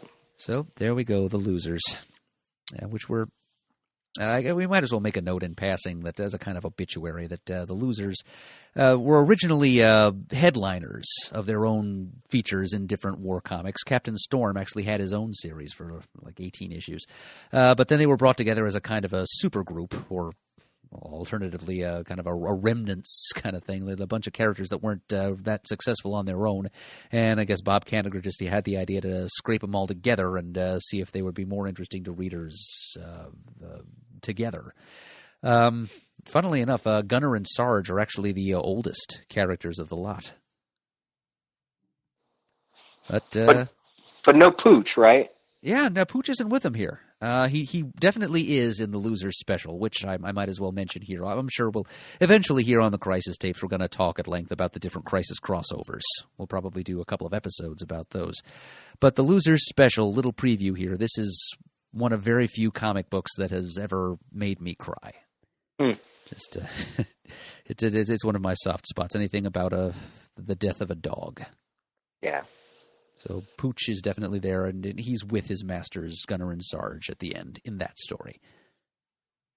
And just to comment on how the Crisis kind of echoes throughout the DC universe, we talked in issue 1 the episode about issue 1 about how the destruction of Earth 3 and the Crime Syndicate was echoed in JLA Avengers and possibly in one other place. The Losers, so they get the Losers special, but then Darwin Cook's DC New Frontier also had their demise. Another story that takes the larger DC universe, the larger Silver Age of the DC universe, and kind of melds them all into one giant story. And the Losers in that issue as well, or in that series, are monster fodder. Oh, wow. Once again. Have you read it? Well, I haven't read it, but I've seen the animated direct-to-DVD movie. And so I know that the major bad guy there is actually Living Dinosaur Island. Yeah, which is so great. Yeah, it's just so beautifully bizarre. Yeah. But yeah, that's one of the observations that Chuck Coletta shared on the forums, too. The demise of the Losers is even more effective in Darwin Cook's New Frontier. Yeah. Yeah, I suggest reading it. If you like, if for me, even though it's not, for me, it is very much a thematic sequel to The Golden Age. Oh, yeah. Yeah, I can totally see that. Yeah. Yeah. Yeah. Spectacular. I have it. It's I'll be getting to it before too much longer. Do you remember what year that was? 2003, 2004, maybe. I could look it up real quick. I love books. I mean, is it any wonder that I like books like that? Because we're talking about, the Crisis and the way it, like you just said, puts family of characters together. Mark Waid did that with the Flash comic run, putting all of the Flash characters together, even bringing in Max Mercury. And when you get to something like Golden Age, James Robinson's Golden Age, which is a larger story, not just the All-Star Squadron, not just the Justice Society, not just the Freedom Fighters, but everybody together all in one. It's sort of the reason why I love the 5 years later Legion run. And then you get Darwin Cook's story, which is really kind of like a Silver Age thing. And then you can also say JLA Year One is very much a more of a Bronze Age type gathering of people, like that the high concept super science superheroes like the Doom Patrol, Metal Men, and all of those. And that's another one that has that grand. It starts off little, but then it opens up into this wider universe that truly encapsulates the entire DCU. Kingdom Come is that way. Even Alan Davis's The Nail is very much a love letter to the 80s of DC Comics, because he has all these random characters, like what's the one character from Superboy, Archmage or something like that. So I love stories like that, and I'm pretty sure it all stems from reading Crisis. Yep, I believe so. 2004 was New Frontier. Okay, yeah, I'm only caught up about as far as early 2003, so I got a little way to go. Okay. But yeah, I promise I will read The New Frontier when I get to it, and I'm sure I'll enjoy it quite a bit. Great. All right. All right, does that do it for us then for this installment? Yeah, I think that'll wet their whistle for, a while. Yeah, we're approaching 3 hours, so I guess it is about time to pack it in for the night. But we will be back and cover the second half of Crisis on Infinite Earths number 3 in the near future. Great. All right, so I guess it's time for the standard closing boilerplate spiel. Okay, if you'd like to send us an email, our email address is at comicgeekspeak@gmail.com. Alternatively, you can email us individually at peter@comicgeekspeak.com or murd@comicgeekspeak.com. If you'd like to leave a voicemail for us, it's 267-702-6642 is our studio number. Follow us on Twitter. We're at Comic Geek Speak. Visit our Facebook page as well, where this episode a link to this episode will be posted. Swing by thecomicforums.vanillaforums.com, where there will be a talkback thread where you can share your thoughts on this issue, your thoughts on our thoughts on this issue, or the first half of it, that is, and share your own Crisis Kid stories if you happen to have one. If you're part of that first generation of Crisis fans, that's a place to go, and maybe we'll share your stories on the air in a future episode. And yeah, we will put our heads together and bring you more Crisis thoughts in the not too distant future. Awesome.